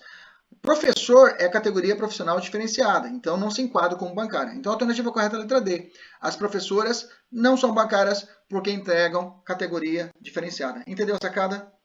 Beleza? Maravilha. Vamos avançar então. Trabalho em domicílio e teletrabalho. Tá? Primeiro ponto importante, antes da reforma já tinha se alterado o artigo 6º da CLT. Antes da reforma trabalhista, de 17, já tinha se reformado o artigo 6º da CLT, dizendo o seguinte: não se distingue entre o trabalho realizado no estabelecimento do empregador ou executado no domicílio do empregado e o realizado à distância, desde que estejam caracterizados os pressupostos da relação de emprego. Gente, quando foi alterado esse artigo, eu acho que, salvo engano, em 2016, salvo engano, deixa eu ver qual que é o artigo 6º aqui. Quando foi alterado ele? Artigo 6º, salvo engano, ele foi alterado em 2016. Artigo 6º, ele foi em 2011 que foi alterado esse artigo 6º, né? Então, em 2011, não era nem pensável que todo mundo ia trabalhar em home office, né? Foi necessário a pandemia, realmente em 2019, com a pandemia, que essa aplicação desse artigo 6º se deu agora plenamente, tá? Então, nesse caso, eu tenho o seguinte, a CLT já tinha, olha como a CLT ela já é de vanguarda, né? A CLT já tinha previsto isso, falou, olha, trabalho em casa é a mesma coisa que trabalho tivesse na empresa. E a pandemia só veio para poder consubstanciar essa situação, tá? Só veio para poder realmente comprovar essa situação. Então, eu tenho o seguinte, tudo que se tiver todos os requisitos de subordinação, por exemplo, né? Dias atrás eu estava trabalhando para uma empresa, né? E aí eu tinha o tempo determinado, né? Uma empresa que era de concurso, né, do Brasil, que tinha que fazer materiais, né? Mas isso foi no meado do ano, antes de começar a minha mentoria, foi no primeiro semestre do ano passado. Aí eu trabalhei um mês só, falei, não dá não. Mas tinha o tempo determinado, eu tinha que chegar como vocês aqui. Eu tinha que ligar a webcam às 8 da manhã e trabalhar direto aqui com a webcam ligada, online com eles, em Google Meet, lá no Paraná. E eu fazia aqui o material junto com eles, dava um intervalo, ia almoçar, aí tomava água, dava o pause, ia almoçar, depois voltava e toma de novo trabalhando. E isso tudo controlado via webcam. Plenamente equipara-se todas as situações de um trabalho urbano. Mesma coisa se eu estivesse na empresa, tá? Então, esse artigo 6º, em 2011, já tinha previsto isso e hoje já é pacificado esse entendimento quanto a essa equiparação. Beleza? Artigo 6º. Parágrafo único. Os meios eletrônicos informatizados de comando e supervisão se equiparam para fins de subordinação jurídica aos meios pessoais e de direito de comando, controle e supervisão do trabalho alheio. É o que eu falei para vocês. Tanto até que o Google Meet, que é essa forma nossa aqui, ou alguma ligação à internet direta, ou então via Zoom, ou então qualquer meio eletrônico é considerado para a realização dessa subordinação jurídica, se realmente estou ou não cumprindo o trabalho. Beleza? Vamos lá. Artigo 75 ao 75E, né? Ali eu falo sobre teletrabalho. Eu fiz um pequeno apanhado aqui, tá? Considera teletrabalho a prestação de serviço preponderantemente. Olha, pega a sua caneta de novo. Prepara aí para grifar. Vamos lá. Considera-se teletrabalho a prestação de serviço, grifa, preponderantemente fora das dependências. Primeiro ponto. Não quer dizer que eu estou trabalhando em teletrabalho ou na minha casa que eu não tenha a obrigação de ir na empresa. Ok? Pode ser que na empresa fala, Kleber, você tem que trazer para nós aqui alguns relatórios físicos e assinar aqui o recibo de pagamento. Eu tenho que ir até a empresa.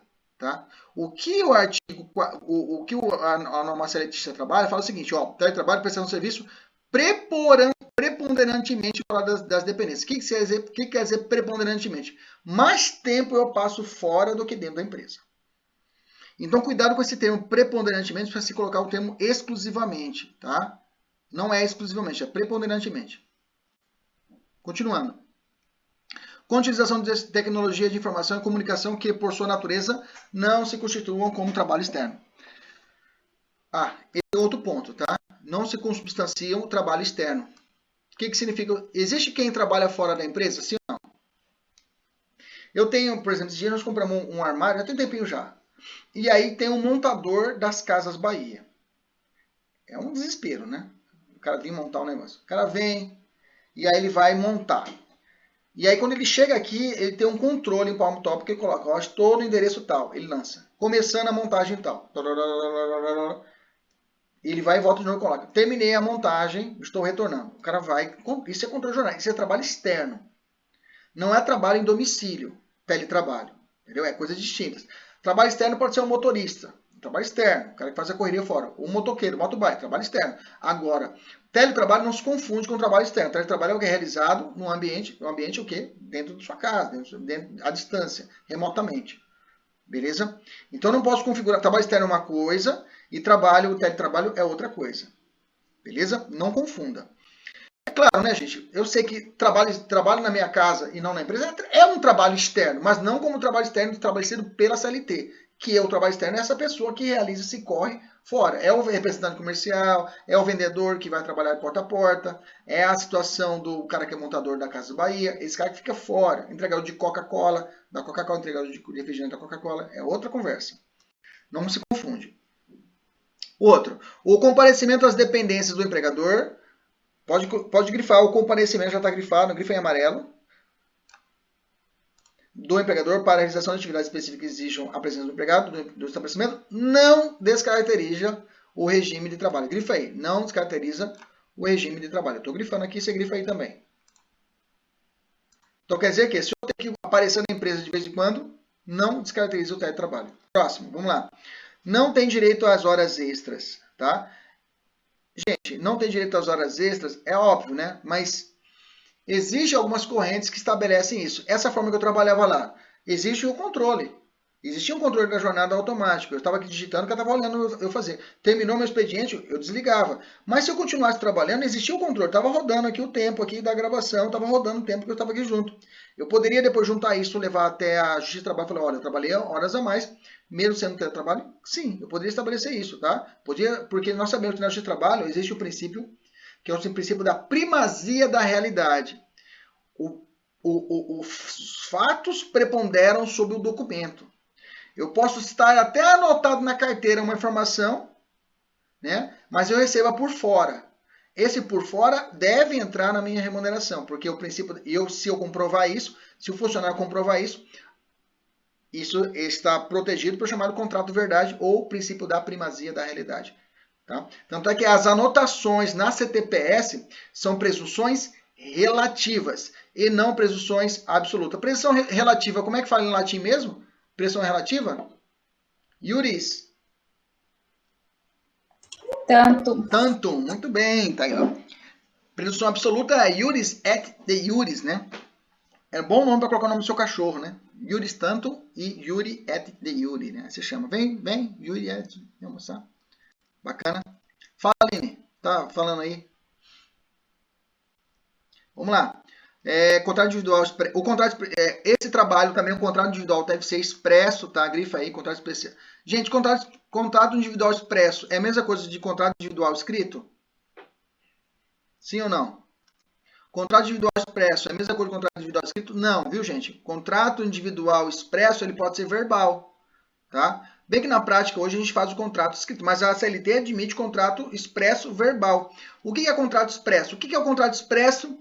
do contrato tácito. Contrato expresso é quando as regras do jogo estão bem claras. Você sabe quanto você ganha. Dias atrás eu estava trabalhando na Unic. Eu não sabia quanto eu ganhava na Unic. Aí, quanto você ganha, Kleber? Cara, eu dou aula lá 2 vezes na semana. Às vezes no salário cai um valor, depois no outro mês cai outro valor. Eu não sabia direito quanto eu ganhava. Que aí chegava lá, o RH fazia milhões de cálculos lá. Você não sabia quanto que era o valor da hora-aula certinho. Isso também é chamado de contrato complessivo, né? Salário complessivo. Salário complessivo é quando não é claro o quanto você ganha. Tá? Isso é um contrato, eu posso chamar isso de contrato tácito expresso, é escrito. O meu contrato era escrito, mas era tácito, eu não sabia quanto eu ganhava. O contrato expresso é aquele que não tem dúvida, você sabe quanto você ganha, tudo está muito claro. E esse contrato expresso pode ser escrito ou pode ser verbal. Tá? Bem que na prática hoje se faz o contrato escrito, através da assinatura da carteira. Beleza? Fique atento a essas pegadinhas, coisinha bobinha. Alteração do regime de teletrabalho, tá? Eu posso mudar olha, eu não quero mais ficar em casa, só tá dando briga aqui em casa, tô brigando, tô trabalhando mais em casa do que trabalhava na empresa. Tem muito disso mesmo, né? Porque na empresa tem a hora do cafezinho, né? Alguns têm horário do cafezinho, aquele cafezinho, né? Principalmente estagiário. Mas estagiário não é empregado, né? Estagiário não é nada, né? Mas tudo bem. Não é nada para fins trabalhistas, gente. Desculpa, né? Os alunos ficam ofendidos quando eu falo isso. Mas para fins trabalhistas, o empregado é nada, né? Não é nada, porque não é empregado o estagiário. Mas aquela hora do cafezinho, né, do fórum, né, você chega 3 horas da tarde lá no fórum de Cuiabá e vai nas cantinas, todo estagiário lá comendo salgado, e o processo lá, o pau cantando, cadê aquele filho da puta? Ah, tomando café lá, oh, vagabundo. Então essa hora do cafezinho nas empresas, tinha isso nas empresas, então o cara trabalhava menos. E hoje não tem esse horarinho na sua casa, né? Normalmente esse horário é a esposa chamando pra você fazer alguma coisa, limpar a casa. Limpa aqui, fala, puta que pariu, que tem na empresa. Então o cara pode inverter isso. Ele pode falar, não quero mais trabalhar na empresa, teletrabalho. Posso trabalhar na empresa fisicamente? Pode. Aí eu tenho que ter o mútuo acordo entre as partes em um aditivo contratual. Tá? Alteração do teletrabalho para o presencial por determinação do empregador. Pode acontecer, professor? Pode. Pode ser que o empregador fale, Kleber, agora eu quero que você volte para cá, tá? Quero que você volte para o físico, tá? Só que, nesse caso, tem que ser permitido para mim um prazo de transição de 15 dias, tá? Aí quero que você grife a palavra os 15 dias. Já está grifado, mas eu quero que você marque mais uma vez aí, tá? Você tem que falar assim, patrão, seguinte, eu estava em casa, já estava tudo adaptado. A almofada é especial, a cadeira é especial, a internet já é avançada, estava tudo bacana.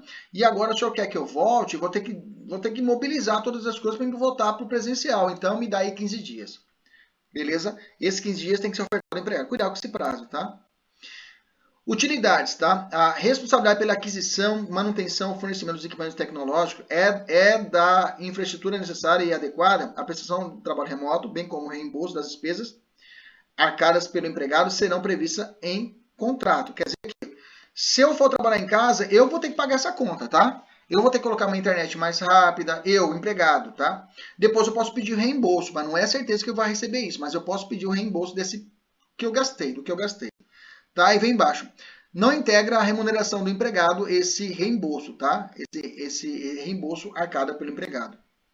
O empregador deverá instruir o empregado de maneira expressa e ostensiva quanto às precauções a tomar a fim de evitar doenças e acidentes de trabalho. Bom, o empregador, olha que interessante, tá? Foi muito discutido. Nossa, eu ainda quando saiu essa mudança aqui, eu estava no meio do mestrado, e no meio da disciplina de direito do trabalho, então a gente discutiu muito isso, né? Foi até um grupo de pesquisa a respeito disso, um grupo de estudo. E no mestrado a gente discutia isso. Como que o empregador vai fiscalizar se eu sofri um acidente de trabalho? Se eu estou em casa. Aí a esposa, Kleber, fala, amor, vem aqui pegar essa vasilha que está aqui em cima no armário. Eu vou lá, pego a escadinha, abro, e de repente eu caio, machuco e quebro o fêmur, sei lá, a perna. Nesse caso, acidente de trabalho. Como vai ser? Estava na casa. Como que vai ser emitido o CAT, né? Que é a comunicação do acidente de trabalho para o Ministério do Trabalho e Emprego. Como é que eu vou fazer isso? Como vai ser realizado isso? Como que eu vou fiscalizar? Como que a empresa vai entrar na minha casa? Se vai entrar na minha casa, eu tenho o artigo 5º, inciso 11, que fala que a casa é asilo inviolável do indivíduo. Olha só, olha que coisa. Você começa a fazer uma confluência de direitos. Fala assim, como que ela vai entrar na minha casa se a minha casa é inviolável? Bom, não vamos devagar a respeito disso, isso é a discussão para um grupo de estudo futuramente, vocês já serão advogadas, e aí eu vou abrir um grupo de estudo para a gente poder discutir isso. Eu estou aprendendo a fazer isso, viu, gente? E vão ser As prioritárias serão as minhas ex-alunas e meus ex-alunos, da mentoria, óbvio, né? E aí eu vou abrir para os outros. E aí o que vai ser esse grupo de estudo? Só pra ter uma ideia. Como eu sou mestre, eu posso abrir um grupo de estudo, e daí, esse grupo de estudo, a gente vai discutir assuntos pertinentes, só que aí a gente vai transcender. A gente vai para Kant, a gente vai falar sobre outros caras, pensador, vamos devagar mesmo, criar a linguagem que a gente não lê aqui, tá? O que esse mundo da faculdade, gente, é um mundo assim, quando você dá um pé a mais, quando você vai para o mestrado, você fala, cara, não sei porra nenhuma. Cara, é um negócio assim, transcendente, é um outro mundo. Realmente, leitura avançada. E aí eu quero trazer isso para vocês. A gente vai fazer um grupo de estudo. E daí, como eu recebo muita publicação de artigos científicos em simpósios, conferências, eu recebo a comunicação e abre inscrição, e é gratuita as inscrições. Aí a gente pode escrever artigos, né? Eu, mestre, mais um de vocês, e a gente publicar. E essas publicações servem para concurso público e servem para mestrado e doutorado. Você já publicou. E depois, até mais para frente, eu estou pensando em fazer uma obra coletiva de artigos, né? Publicado pelos alunos, né? Junto comigo. Então, realmente, isso vai ser um projetinho que realmente eu vou fazer isso daí. Ainda não para esse semestre, mas para o semestre que vem ou para o início do ano que vem. Eu vou ter esse grupo, mas eu vou mandar para vocês no WhatsApp de vocês. É claro, se vocês vão ser advogados, é claro, muda a cabeça. Depois que passa na OAB, né, aí quer ficar rica, né? Rica, rica, rica. Quer comprar bolsa toda semana, né? Ficar louca, né? Beleza? Mas tudo bem. Professor, nem fui tão longe. Só começando a sua mentoria, já percebi que não aprendi nada na faculdade. Fique tranquila, você seja bem-vinda ao mundo real. Esse aqui é o nosso. Fica tranquila, viu? Eu também, quando eu comecei a estudar, quando eu saí da faculdade, eu também descobri que não sabia nada, né? Você começa a aprender. Mas é assim mesmo, é um eterno aprendizado. Mas a graduação é para isso mesmo. A graduação é para dar esse alicerce. Aí que é. Deixa eu abrir uma janelinha rapidinho. Aí é a situação. Você passa na OAB agora e vai cair no mercado, você vai enfrentar quem? Um promotor de justiça que estudou 5 anos para o concurso público, que tem tempo tranquilo para poder fazer uma pós-graduação, e o cara está voando baixo. E você vem de uma OAB, daquele jeito, você passou, beleza, mas você vem com a bagagem, né? Essa é a situação, o aluno não entende isso. Ele passa na OAB e pensa que começa a ganhar dinheiro de imediato. Não é assim, o mercado é temeroso, o mercado é complicado. Existem advogados que já estão trabalhando aí há anos, que estão estudando, que vão para o mercado. Então, realmente, o aluno que... Obrigado, Tayane. O aluno que realmente, quando você você vai para o mercado, tem que estar atento a isso. O que eu já oriento a vocês? Entra numa pós-graduação, tá? Se você for advogar, se o seu foco não é advocacia, esqueça a advocacia e continue estudando para concurso. Continue esse ritmo. Imagina, se você ficar nesse ritmo alucinado por um ano estudando assim, gente, vocês têm cancha para passar qualquer concurso público. Falo para vocês. Ou então para começar a competir. Se você quiser realmente uma magistratura, aí você precisa de 3 anos de atividade jurídica. Aí você já vai ter a OAB, você peticiona aqui, faz 5 atividades individuais de advogado, faz 5 processinhos, uma para tia, outra para avó, outra para o namorado, outro faz o consumidor, pronto, já foi. Os 5, né, que é necessário. Eu sei que muitos aqui sabem que é complicado, que você é como eu pensava também, que eu precisava recuperar o que eu perdi, né? Eu tinha que devolver para minha família, eu tinha que devolver para minha toda aquela pessoas que esperavam isso de mim, que o quê? Me formei, eu tenho que ganhar dinheiro, devolver, pagar, ajudar quem me emprestou. Você me emprestou dinheiro para pagar a faculdade, toma aqui. E você me emprestou, toma aqui, né? E fazia isso, advogar para poder pagar as dívidas que ficou para trás, que eu precisava dar crédito. Eu sei que tenho certeza que a maioria de vocês pensa assim, por fato de que você trabalhou 5 anos, gastou com a faculdade e você quer devolver isso para casa. Eu sei que é assim, eu sei que é assim. Só que no fundo do meu coração, de pai para filhas, tá? Pai para filhas e para filhos.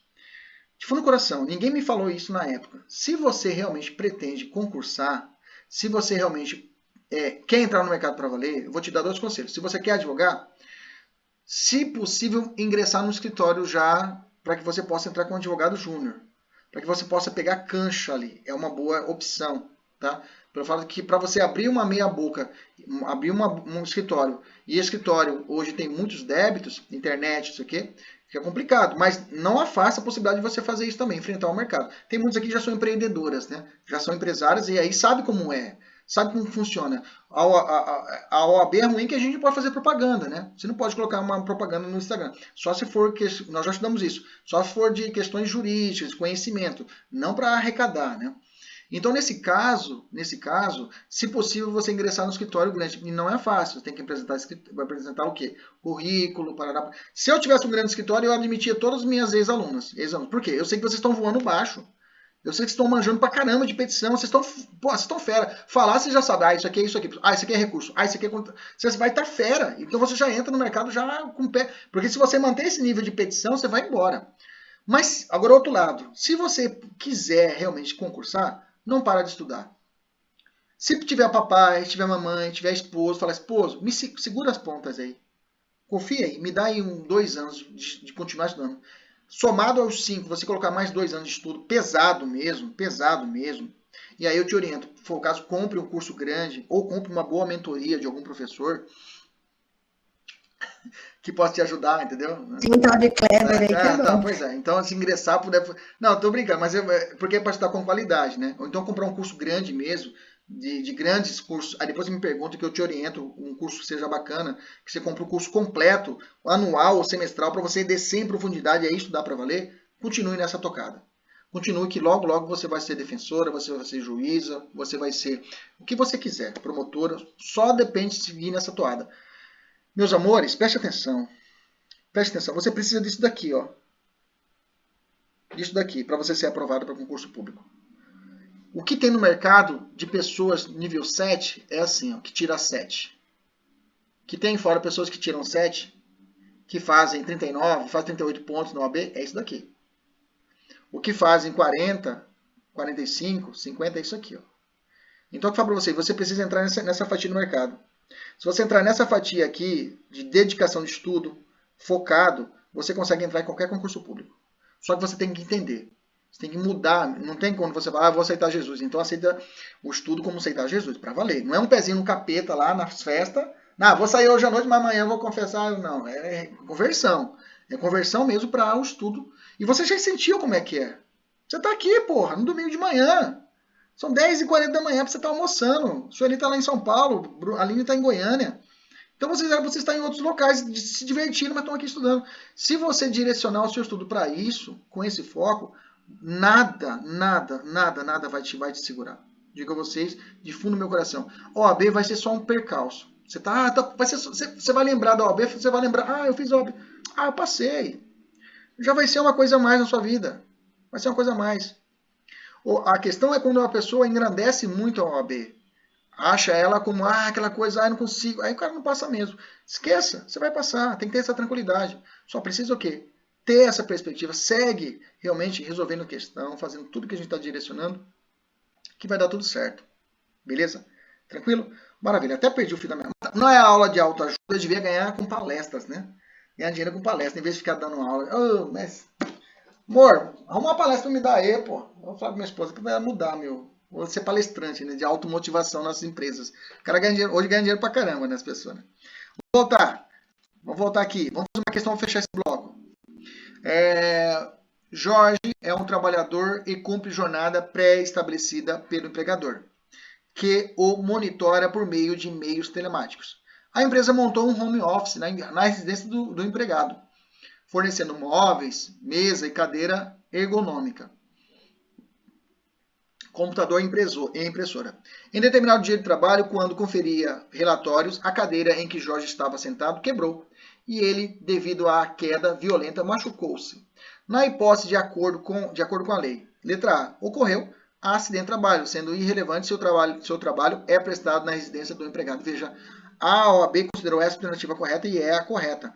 Por quê? Ele olhou para o artigo 6º e falou, se ele pode acontecer um acidente de trabalho na casa dele, na empresa, equipara-se ao trabalho normal. Então, se ele acontece na casa dele, terá configurado acidente de trabalho. Mas veja, é claro, o examinador foi cuidadoso.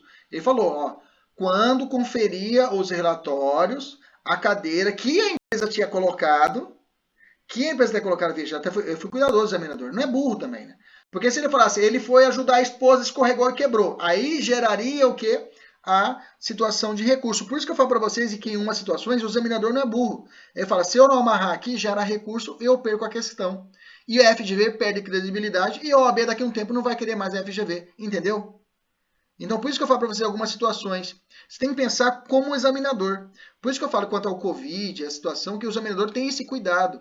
Porque se ele colocar, isso pode virar uma casca de banana, anula a questão, a FGV perde credibilidade e logo a FGV está pedindo para a FCC aplicar a prova. Como era o CESP. Depois que federalizou, era o CESP que era. Só que o CESP é complicado. O CESP é porra louca, Sebrasp. Saiu uma jurisprudência hoje e amanhã está na prova, e ele não está nem aí. E aí aconteceu o quê? Gerou muito recurso. E a OAB é formado por advogados, formado por estudantes de direito, a galera que, peraí, pensa, peraí, pô, tá errado. Não é assim bagunçado. Então, por isso que eu falo para vocês, o examinador, o professor da UFGV, ele tem esse cuidado. Por isso que eu tenho essa segurança para falar para vocês de situações que são conflitantes. Beleza? Obrigado. Vamos continuar aqui. Obrigado, galera. Eu fico feliz mesmo aí que está... vou falar em off aqui. Minha esposa fica puto de raiva, né? Ela fica puta. Kleber, puta que pariu, domingo de manhã. Eu falei, calma, amor, é um bom motivo. Estou com minhas queridas, elas vão ser aprovadas, serão advogadas, né? Elas vão precisar de dinheiro, a gente pede dinheiro emprestado para elas, elas vão dar dinheiro emprestado. É verdade. Nesses dias aqui, inclusive, clonaram o meu celular, né? Clonaram meu celular, o WhatsApp, é verdade, eles sabem disso, né? E aí ligaram para um amigo meu, né? Pedindo dinheiro. Só que eles ligaram para dois amigos mão de vaca, não deram dinheiro. Falaram, Kleber, vagabundo, porcaria, você tá pedindo dinheiro, vagabundo, não vou dar dinheiro porra nenhuma pra você não. Eu falei, vagabundo, aí ó, você vê como que é a coisa, né? Se fosse verdadeiro, se precisava mesmo, você não ia dar não. Mas eu sei que com vocês não terei isso. Se eu pedir para vocês, vocês vão dar. Se alguém pedir para vocês, vocês vão mandar, passando por mim, vocês vão mandar, que vocês são tudo ricas e mão abertas. Vamos lá. Bacana. Gente, vamos pular, vamos para trabalho intermitente. Vamos lá. Deixa essa questãozinha aqui, vamos para o trabalho intermitente. 433, parágrafo 3º e 452A da nossa CLT. Vamos lá. Gente, olha só para mim, para tudo. Presta atenção, vou explicar para você. Quem que é esse cara aqui? Esse trabalho intermitente, eles quiseram arrumar como chama? O bico. Já ouviu falar do bico, gente? Eu falo do bico? Eu faço bico. Acontece muito, por exemplo, tem uma aluna que ela é recepcionista na Leila Maluf. Não é a Leila, não. Ela trabalha na Leila e trabalha em vários outros. Ela fica em casa e aí ligam para ela, vai ter uma festa, vem aqui trabalhar. É recepcionista? Como é que chama isso mesmo? Cerimonial. É cerimonial, né? Cerimonial. Então, ela trabalha no cerimonial. E aí, só que ela trabalha avulso. Ela é uma intermitente. Ela fica em casa, só que existe um contrato de trabalho com ela. Só que ela só vai receber quando ela trabalhar. Então, o intermitente veio para poder regulamentar essa situação. Na verdade, gente, o Estado, quando ele faz a lei, não faz à toa, né? Óbvio, se faz isso é porque vai recolher FGTS, porque vai recolher INSS e vai cair na conta de quem? Do Estado. E depois ele te passa, não é assim? Então, eles criaram a situação para poder regulamentar essa irregularidade. Aí os pensadores, trouxe benefício, porra nenhuma. Ele foi para sacanear com o meio do empregador poder sugar, porque os caras ganhavam muito mais, como eram de forma no bico ali, sem essa vinculação, e agora ganham menos porque há o desconto. Tá? Mas enfim, eles vieram para regulamentar essa situação. É claro, se regulamentada, se você fazer de forma errada, pode ir lá no Ministério Público do Trabalho, bater na porta e falar, e aí, está fazendo errado, multa. Multa. O auditor do trabalho pode ir lá e aplicar uma multa. Se você realmente não está cumprindo a lei. Porque agora está regulamentado. Antes não tinha regulamentação, mas agora está. Então você tem que cumprir. Cadê o INSS? Recolhe o INSS aí. Cadê o FGTS? Opa, não recolheu. Opa, então pau em você. Entendemos isso? Então só para você entender, ter uma visão crítica quanto a isso, tá? Não veio para beneficiar ninguém. O trabalho intermitente veio para regulamentar. Veio para regular e aí oferir para o Estado. Bacana? Vamos lá então. Professor, nessas questões aí, por exemplo... Eu vou entrar nele agora, Vera. Vou entrar nele agora. Vou explicar ele agora, aí eu abro para você, tá? Que eu vou explicar ele agora. Vamos lá. O trabalho intermitente é o seguinte, é um contrato individual de trabalho que pode ser acordado de forma tácita ou expressa. Ele também pode ser verbal ou escrito. Grifa para mim isso daí, tá? Tácita ou expressa, verbal ou escrito. Ele é por prazo determinado ou pode ser por prazo indeterminado, tá? Ele tem a mesma característica do trabalho, contrato normal. Ou para a prestação de trabalho intermitente. Aliás, perdão, melhor dizendo, eu trouxe aqui a caracterização do que é o contrato de trabalho. O contrato de trabalho, repetindo, eu já tinha dito isso lá atrás. O contrato de trabalho geral, ele pode ser tácito ou expresso, pode ser verbal ou escrito. E aí colocou o prazo determinado ou determinado ou prestação de trabalho intermitente. Lembra que eu disse para vocês que um dos requisitos para uma pessoa ser considerada carteira assinada é ser o PP-NOSA. Você lembra o PP-NOSA? Pessoa física, pessoalidade, não eventualidade, onerosidade, subordinação e alteridade. PP-NOSA, lembra disso? Eu coloquei no nosso material da aula passada. PP-NOSA, né? Isso. Pessoa física, pessoalidade, não eventualidade, onerosidade, subordinação e a alteridade. Alteridade aos riscos do negócio corre por conta do empresário, tá? Você não pode dividir com o seu empregado o seu prejuízo, beleza? Essa é a regra. Então eu tenho que o N da PP-NOSA, que é a não eventual, ficou relativizado com essa situação do intermitente. Porque não eventual quer dizer a pessoa que vai de vez em quando. Aí não pode, tem que ser contínuo. O intermitente trouxe essa exceção a essa regra. Porque eu posso ser carteira assinada, mesmo não sendo eventual, ou seja, trabalhar de vez em quando. Vamos ver aqui. O que nós temos então do intermitente? Primeiro, considera-se como intermitente o contrato de trabalho no qual a prestação de serviço com subordinação, grifa para mim, com subordinação, vou grifar em verde. Não é contínua, vou grifar em roxo, não é contínua, para mim não esquecer mais, não é contínua, para que não caia nesse erro de pensar que todo carteira assinada tem que ser contínuo.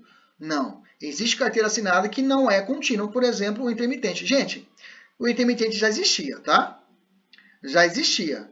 Existia no chamado avulso. Sueli, você está na capital, né, Sueli? Você está na capital. Isso, né? Se você estivesse ali na Baixada Santista, você teria mais conhecimento a respeito do avulso.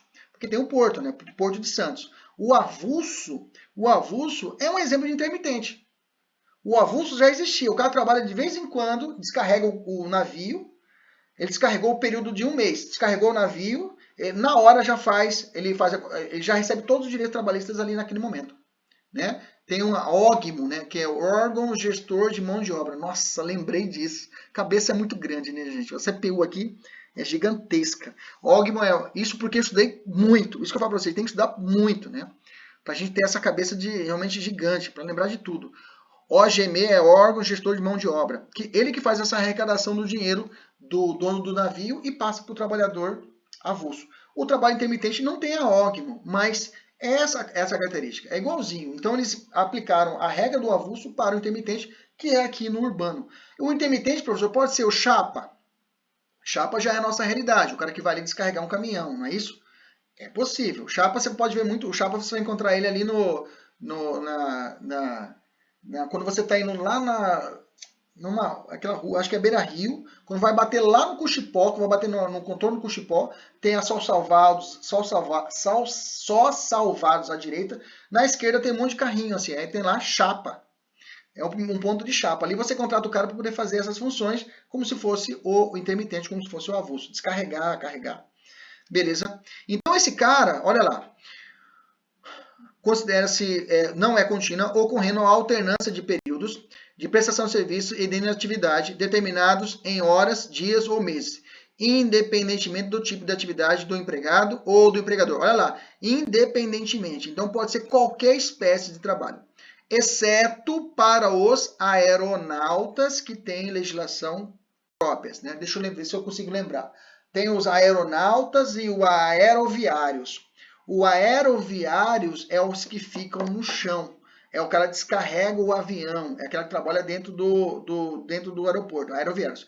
Aeronautas são é a aeromoça, é o comissário de bordo. Esses aí não podem fazer o trabalho intermitente, tá? O aeronauta, o piloto do avião, esse aí tem legislação própria a respeito disso, tá? Os aeroviários podem ser contratados de forma intermitente. Então, Kleber, você, professor, pode ser contratado de forma intermitente? Posso. Eu fico aqui em casa, de repente toco o celular. Ô, professor, aqui do cursinho tal, o senhor pode dar uma aula tal dia? Opa, beleza, posso sim, pode agendar aí. Eu vou lá dar aula, terminou minha aula, o certo seria isso. Eles já faziam minha rescisão e já pagavam todos os direitos trabalhistas necessários. Toma aí, Kleber, pronto. E a carteira estava assinada. Né? Que bacana, professor.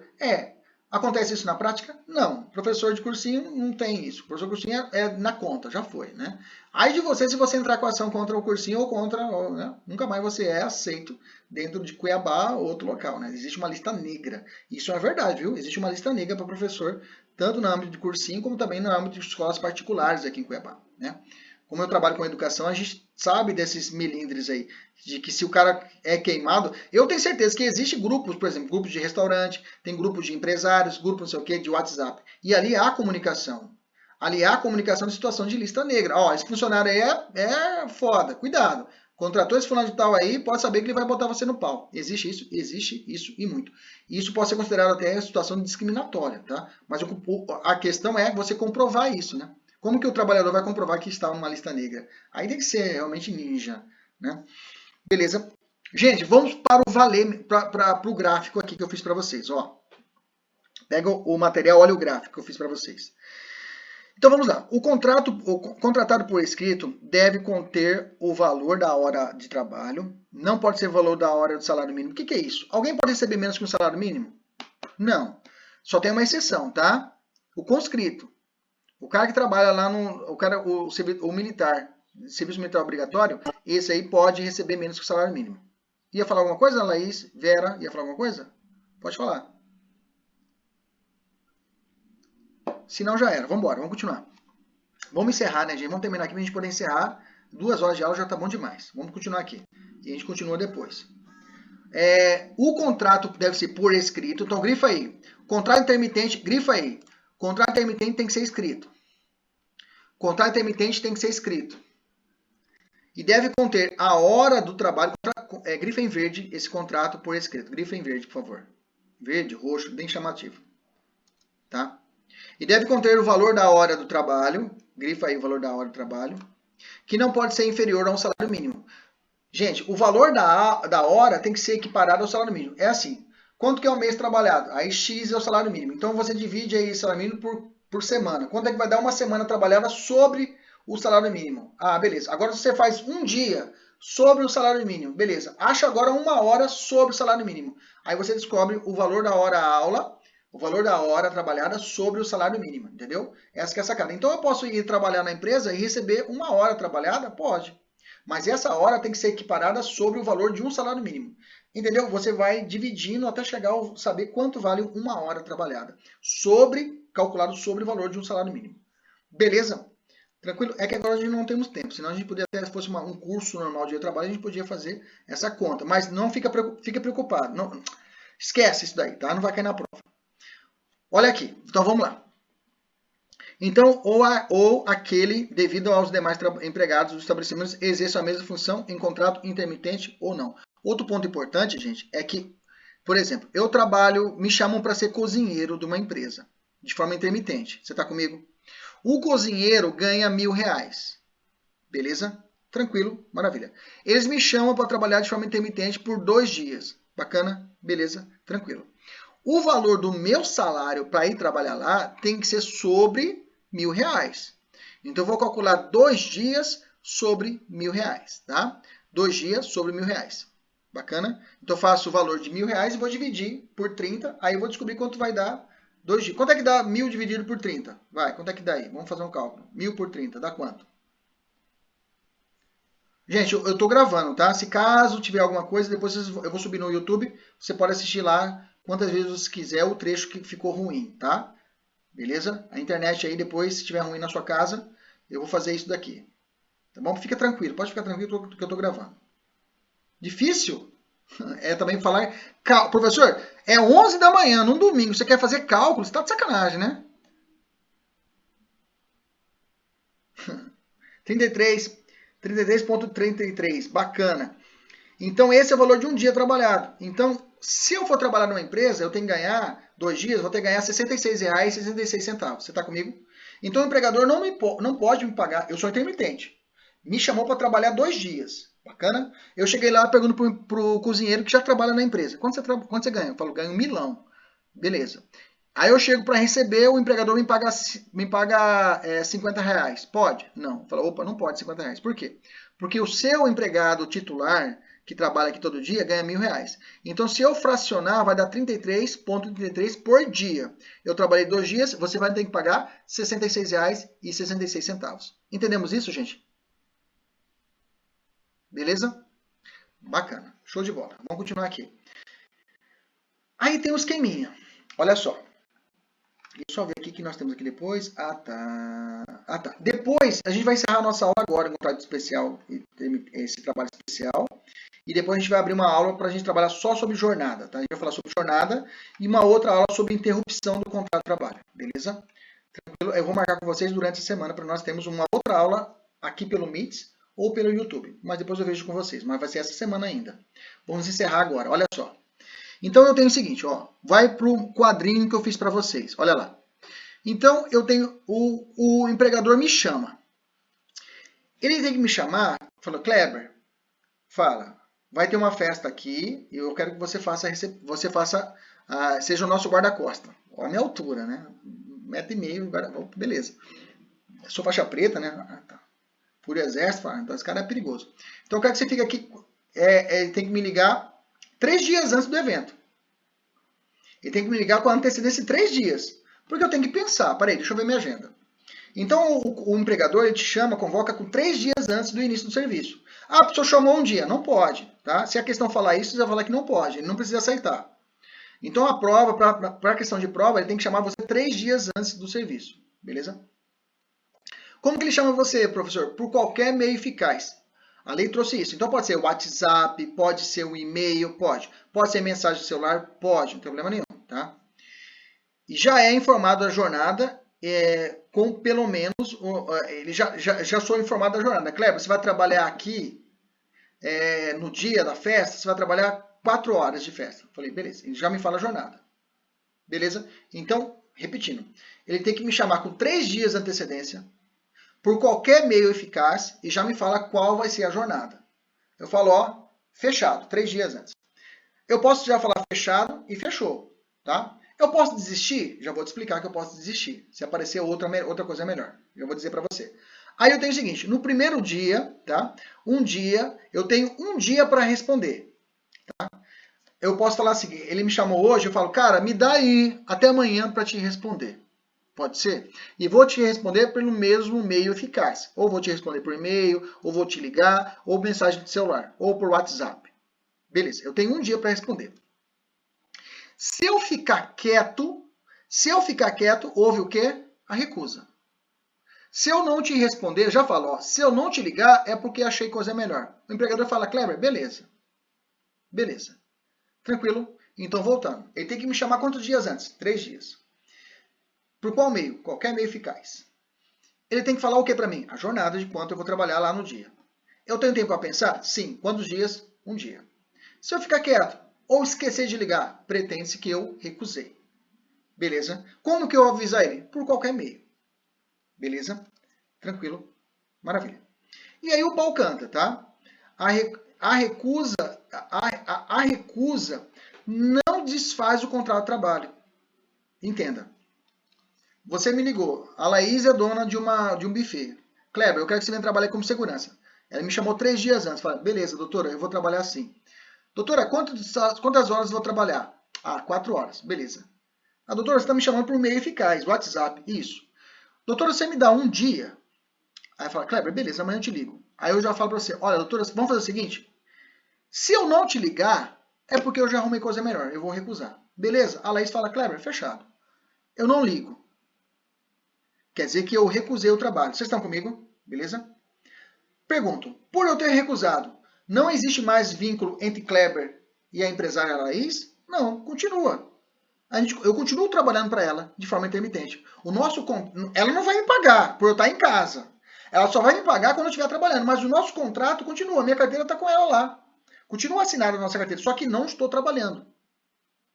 Eu só trabalho quando eu for trabalhar na casa dela. Ela fala, beleza, Cléber, vamos lá. Deixa eu tirar o que você necessita e vai me pagar quando acabar o serviço. Entendemos isso? Até agora entendemos? Vamos devagarzinho. Eu vou construir o raciocínio. Vamos continuar o raciocínio. Professor, se uma das partes se recusar, o que acontece? Olha só, a lei fala, a parte que descumprir sem justo motivo, isso aqui é importante, tá? Se eu, no meio do caminho, eu combinei com a Laís, digamos 3 dias antes, aconteceu que eu fui jogar bola e machuquei o joelho. Rompi o ligamento. Pronto, já não posso trabalhar. Então, eu não fui trabalhar por um justo motivo. Então, cuidado.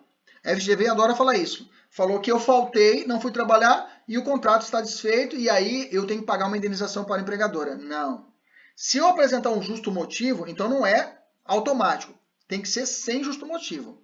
Aí acontece a punição.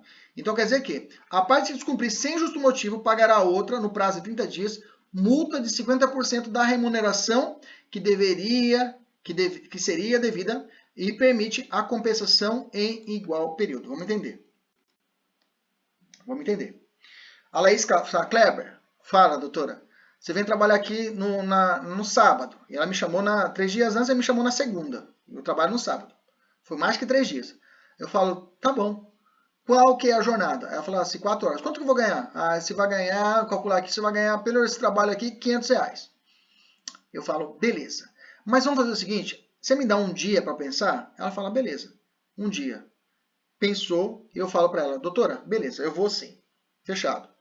Durante esse período, na quinta-feira, eu vou e machuco o joelho. Beleza? Ela vai, cadê Kleber?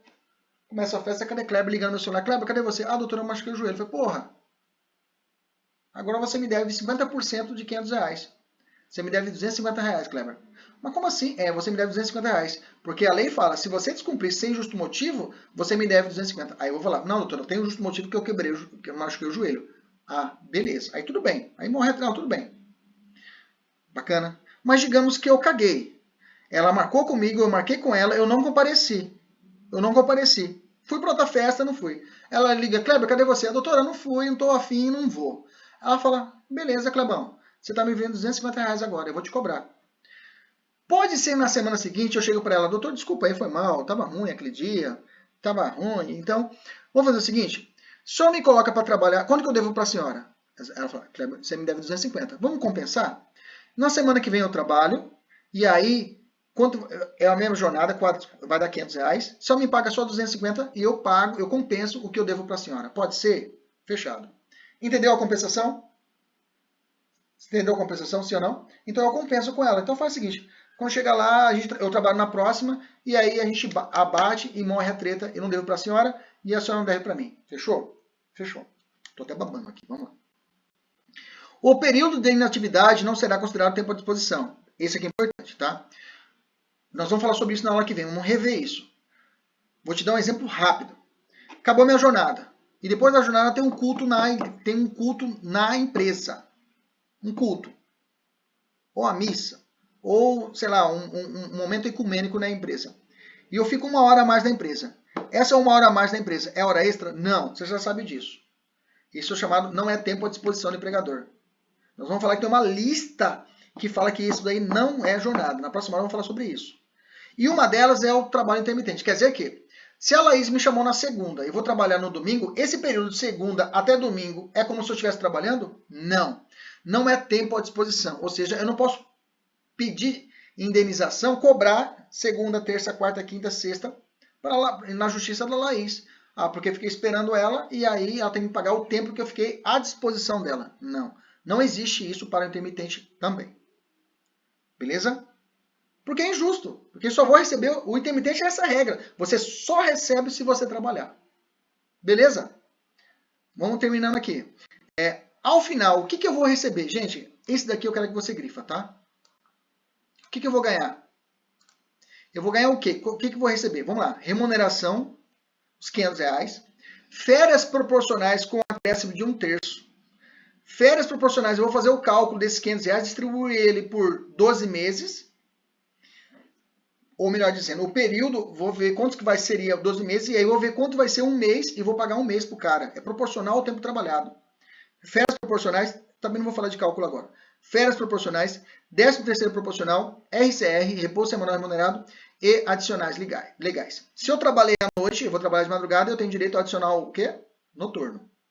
Beleza? Então eu tenho direito a quê? Remuneração, férias proporcionais, 13º proporcional, repouso semanal remunerado e adicionais legais. E além disso, o empregador, olha lá, olha aí Bolsonaro feliz, olha lá o Bolsonaro feliz, o empregador efetuará o recolhimento da contribuição previdenciária e o depósito do FGTS. Tá aí. Isso é o motivo dessa lei. Foi regulamentar para que você deposite, porque as verbas trabalhistas do trabalhador, isso aí já era arrumado entre o trabalhador e o empregado, isso aí se resolve. Agora, a verba destinada à União, essa aí não tinha regulamentação, agora tem. Quer dizer que, se você tem um trabalhador intermitente, chegar à fiscalização, identificar que realmente ele é intermitente, falar, cadê a carteira assinada dele? Ele trabalhou quantas vezes aqui? Cadê o FGTS e o INSS do período tais, tais e tais que ele trabalhou aqui? Ah, não tem, então multa. Entendeu a sacada? Por que existe trabalho intermitente? Só para isso, para arrecadar. Beleza? Porque se tivesse nos Estados Unidos, gente, os Estados Unidos não tem nem justiça de trabalho. Tá? Não tem justiça de trabalho lá, não tem. Justiça trabalhista só ocorre em países latino-americanos e alguns estados europeus, tá? Pelo fato de que evolui por causa dos direitos sociais trabalhistas. Nos Estados Unidos, welfare state, ali é capital, dinheiro. Lá eu converso direto com o empregado. Tanto é que se assiste vários filmes americanos, a pessoa chega, foi mandada embora. Eu tô grávida, ela foi mandada embora, eu estava grávida. Pau, não tem conversa lá. Tem estabilidade. Né? Por isso que muitos alunos falam, vou trabalhar nos Estados Unidos, vou ganhar muito. Fala, você vai trabalhar, mas vai trabalhar igual cachorro. Ah, professor, mas ganha mais. Se você comparar com um trabalhador aqui, tem. Mas não fique doente lá, tá? Não fique doente e não tem nenhum problema trabalhista, porque senão é pau. A questão da saúde lá não tem o SUS. Né? Tem o nosso SUS. Lá não tem SUS não, parceiro. Lá é tudo particular. Tá? Depois que passar a prova, eu vou indicar para vocês vários filmes para vocês descansar, relaxar. Tem a Netflix para você relaxar e você começar a pensar fora da casinha. Ah, não, ainda não. Tem que esperar a segunda fase, né? Depois da segunda fase. Aí eu vou mandar para vocês começarem a pensar fora da casinha, tá? Tô encerrando, gente. O empregador efetuará o recolhimento da FGTS, já falei. As férias. A cada 12 meses, o empregado adquire direito a usufruir, nos 12 meses subsequentes, um mês de férias, período no qual não poderá ser convocado para prestar serviço pelo empregador. Veja, continua o vínculo. Continua o vínculo. Ele não está trabalhando para mim, mas continua o vínculo. Depois de um ano aquisitivo, ganha aí o período concessivo. Por um mês eu não posso chamar ele para trabalhar. Tá? Por um mês eu não posso chamar ele para trabalhar porque ele está no gozo de férias. Beleza? Tranquilo. Fechando. Vamos fazer essa questão e aí nós podemos ir descansar. Descansar não. Você tem um simulado agora à tarde, tá? O simulado... Não quer saber. Ah, tô cansado. Não quer saber. Toma Rivotril não. Toma aí um Guaraná gelado. Toma um energético. 3 da tarde você começa a fazer esse focado. Dá uma dormida boa. 4 da tarde você começa a fazer, mas não quero saber. O simulado é a prova a prova anterior da OAB inteira. Tá lá para vocês ela, tá? Então realmente hoje o teste de fogo você vai fazer a prova. Bem que na verdade o simulado de ontem, né, foi um simulado igualzinho às outras provas, né? O simulado de ontem, a gente fez o simulado igualzinho com a mesma distribuição de questões da OAB normal, tá? É a prova branca, isso mesmo, tá? A Laís você fez inverteu. Hoje você vai fazer o simulado de ontem, tá? Que você não fez. Você fez da OAB, né? A 31, né? Então você vai fazer o simulado que está no portal, no Drive. Então faz o simulado para você fazer. Os demais vão fazer o simulado da prova 31. Beleza? No pau, inteirinha. Questão, para fechar. Mário presta serviço com subordinação, mas sem continuidade, havendo alternância de períodos de prestação de serviço e inatividade. Pronto. Determinados em horas, dias ou meses. Enio assume riscos de sua atividade econômica, não possui subordinação e presta serviço sem exclusividade, tá? De forma contínua ou não. Vou grifar o Enio, que o Enio não parece ser empregado. Finalmente, Joaquim foi contratado verbalmente, possuindo subordinação, horário de trabalho a cumprir, salário X mensal, prestando serviço no local do contratante. Beleza, aqui é empregado. Joaquim é empregado comum. Considerando a legislação vigente, né? As modalidades de emprego de trabalho, qual que é? Letra A. Trabalho no regime tempo parcial, não é parcial. Letra E, intermitente, tá? Mário é intermitente, porque ele tem alternâncias de período de prestação de serviço e inatividade. São as palavras-chave para o intermitente, Tá? O Enio, ele assume o risco da sua atividade econômica. Ele é empresário, né, gente? Ele é autônomo. Então não tem que falar de regulação trabalhista. E o último, Joaquim, é realmente que trabalha de forma correta, com subordinação, hora presencial. Esse cara realmente é um trabalhador com contrato individual de trabalho. Beleza? Tranquilo.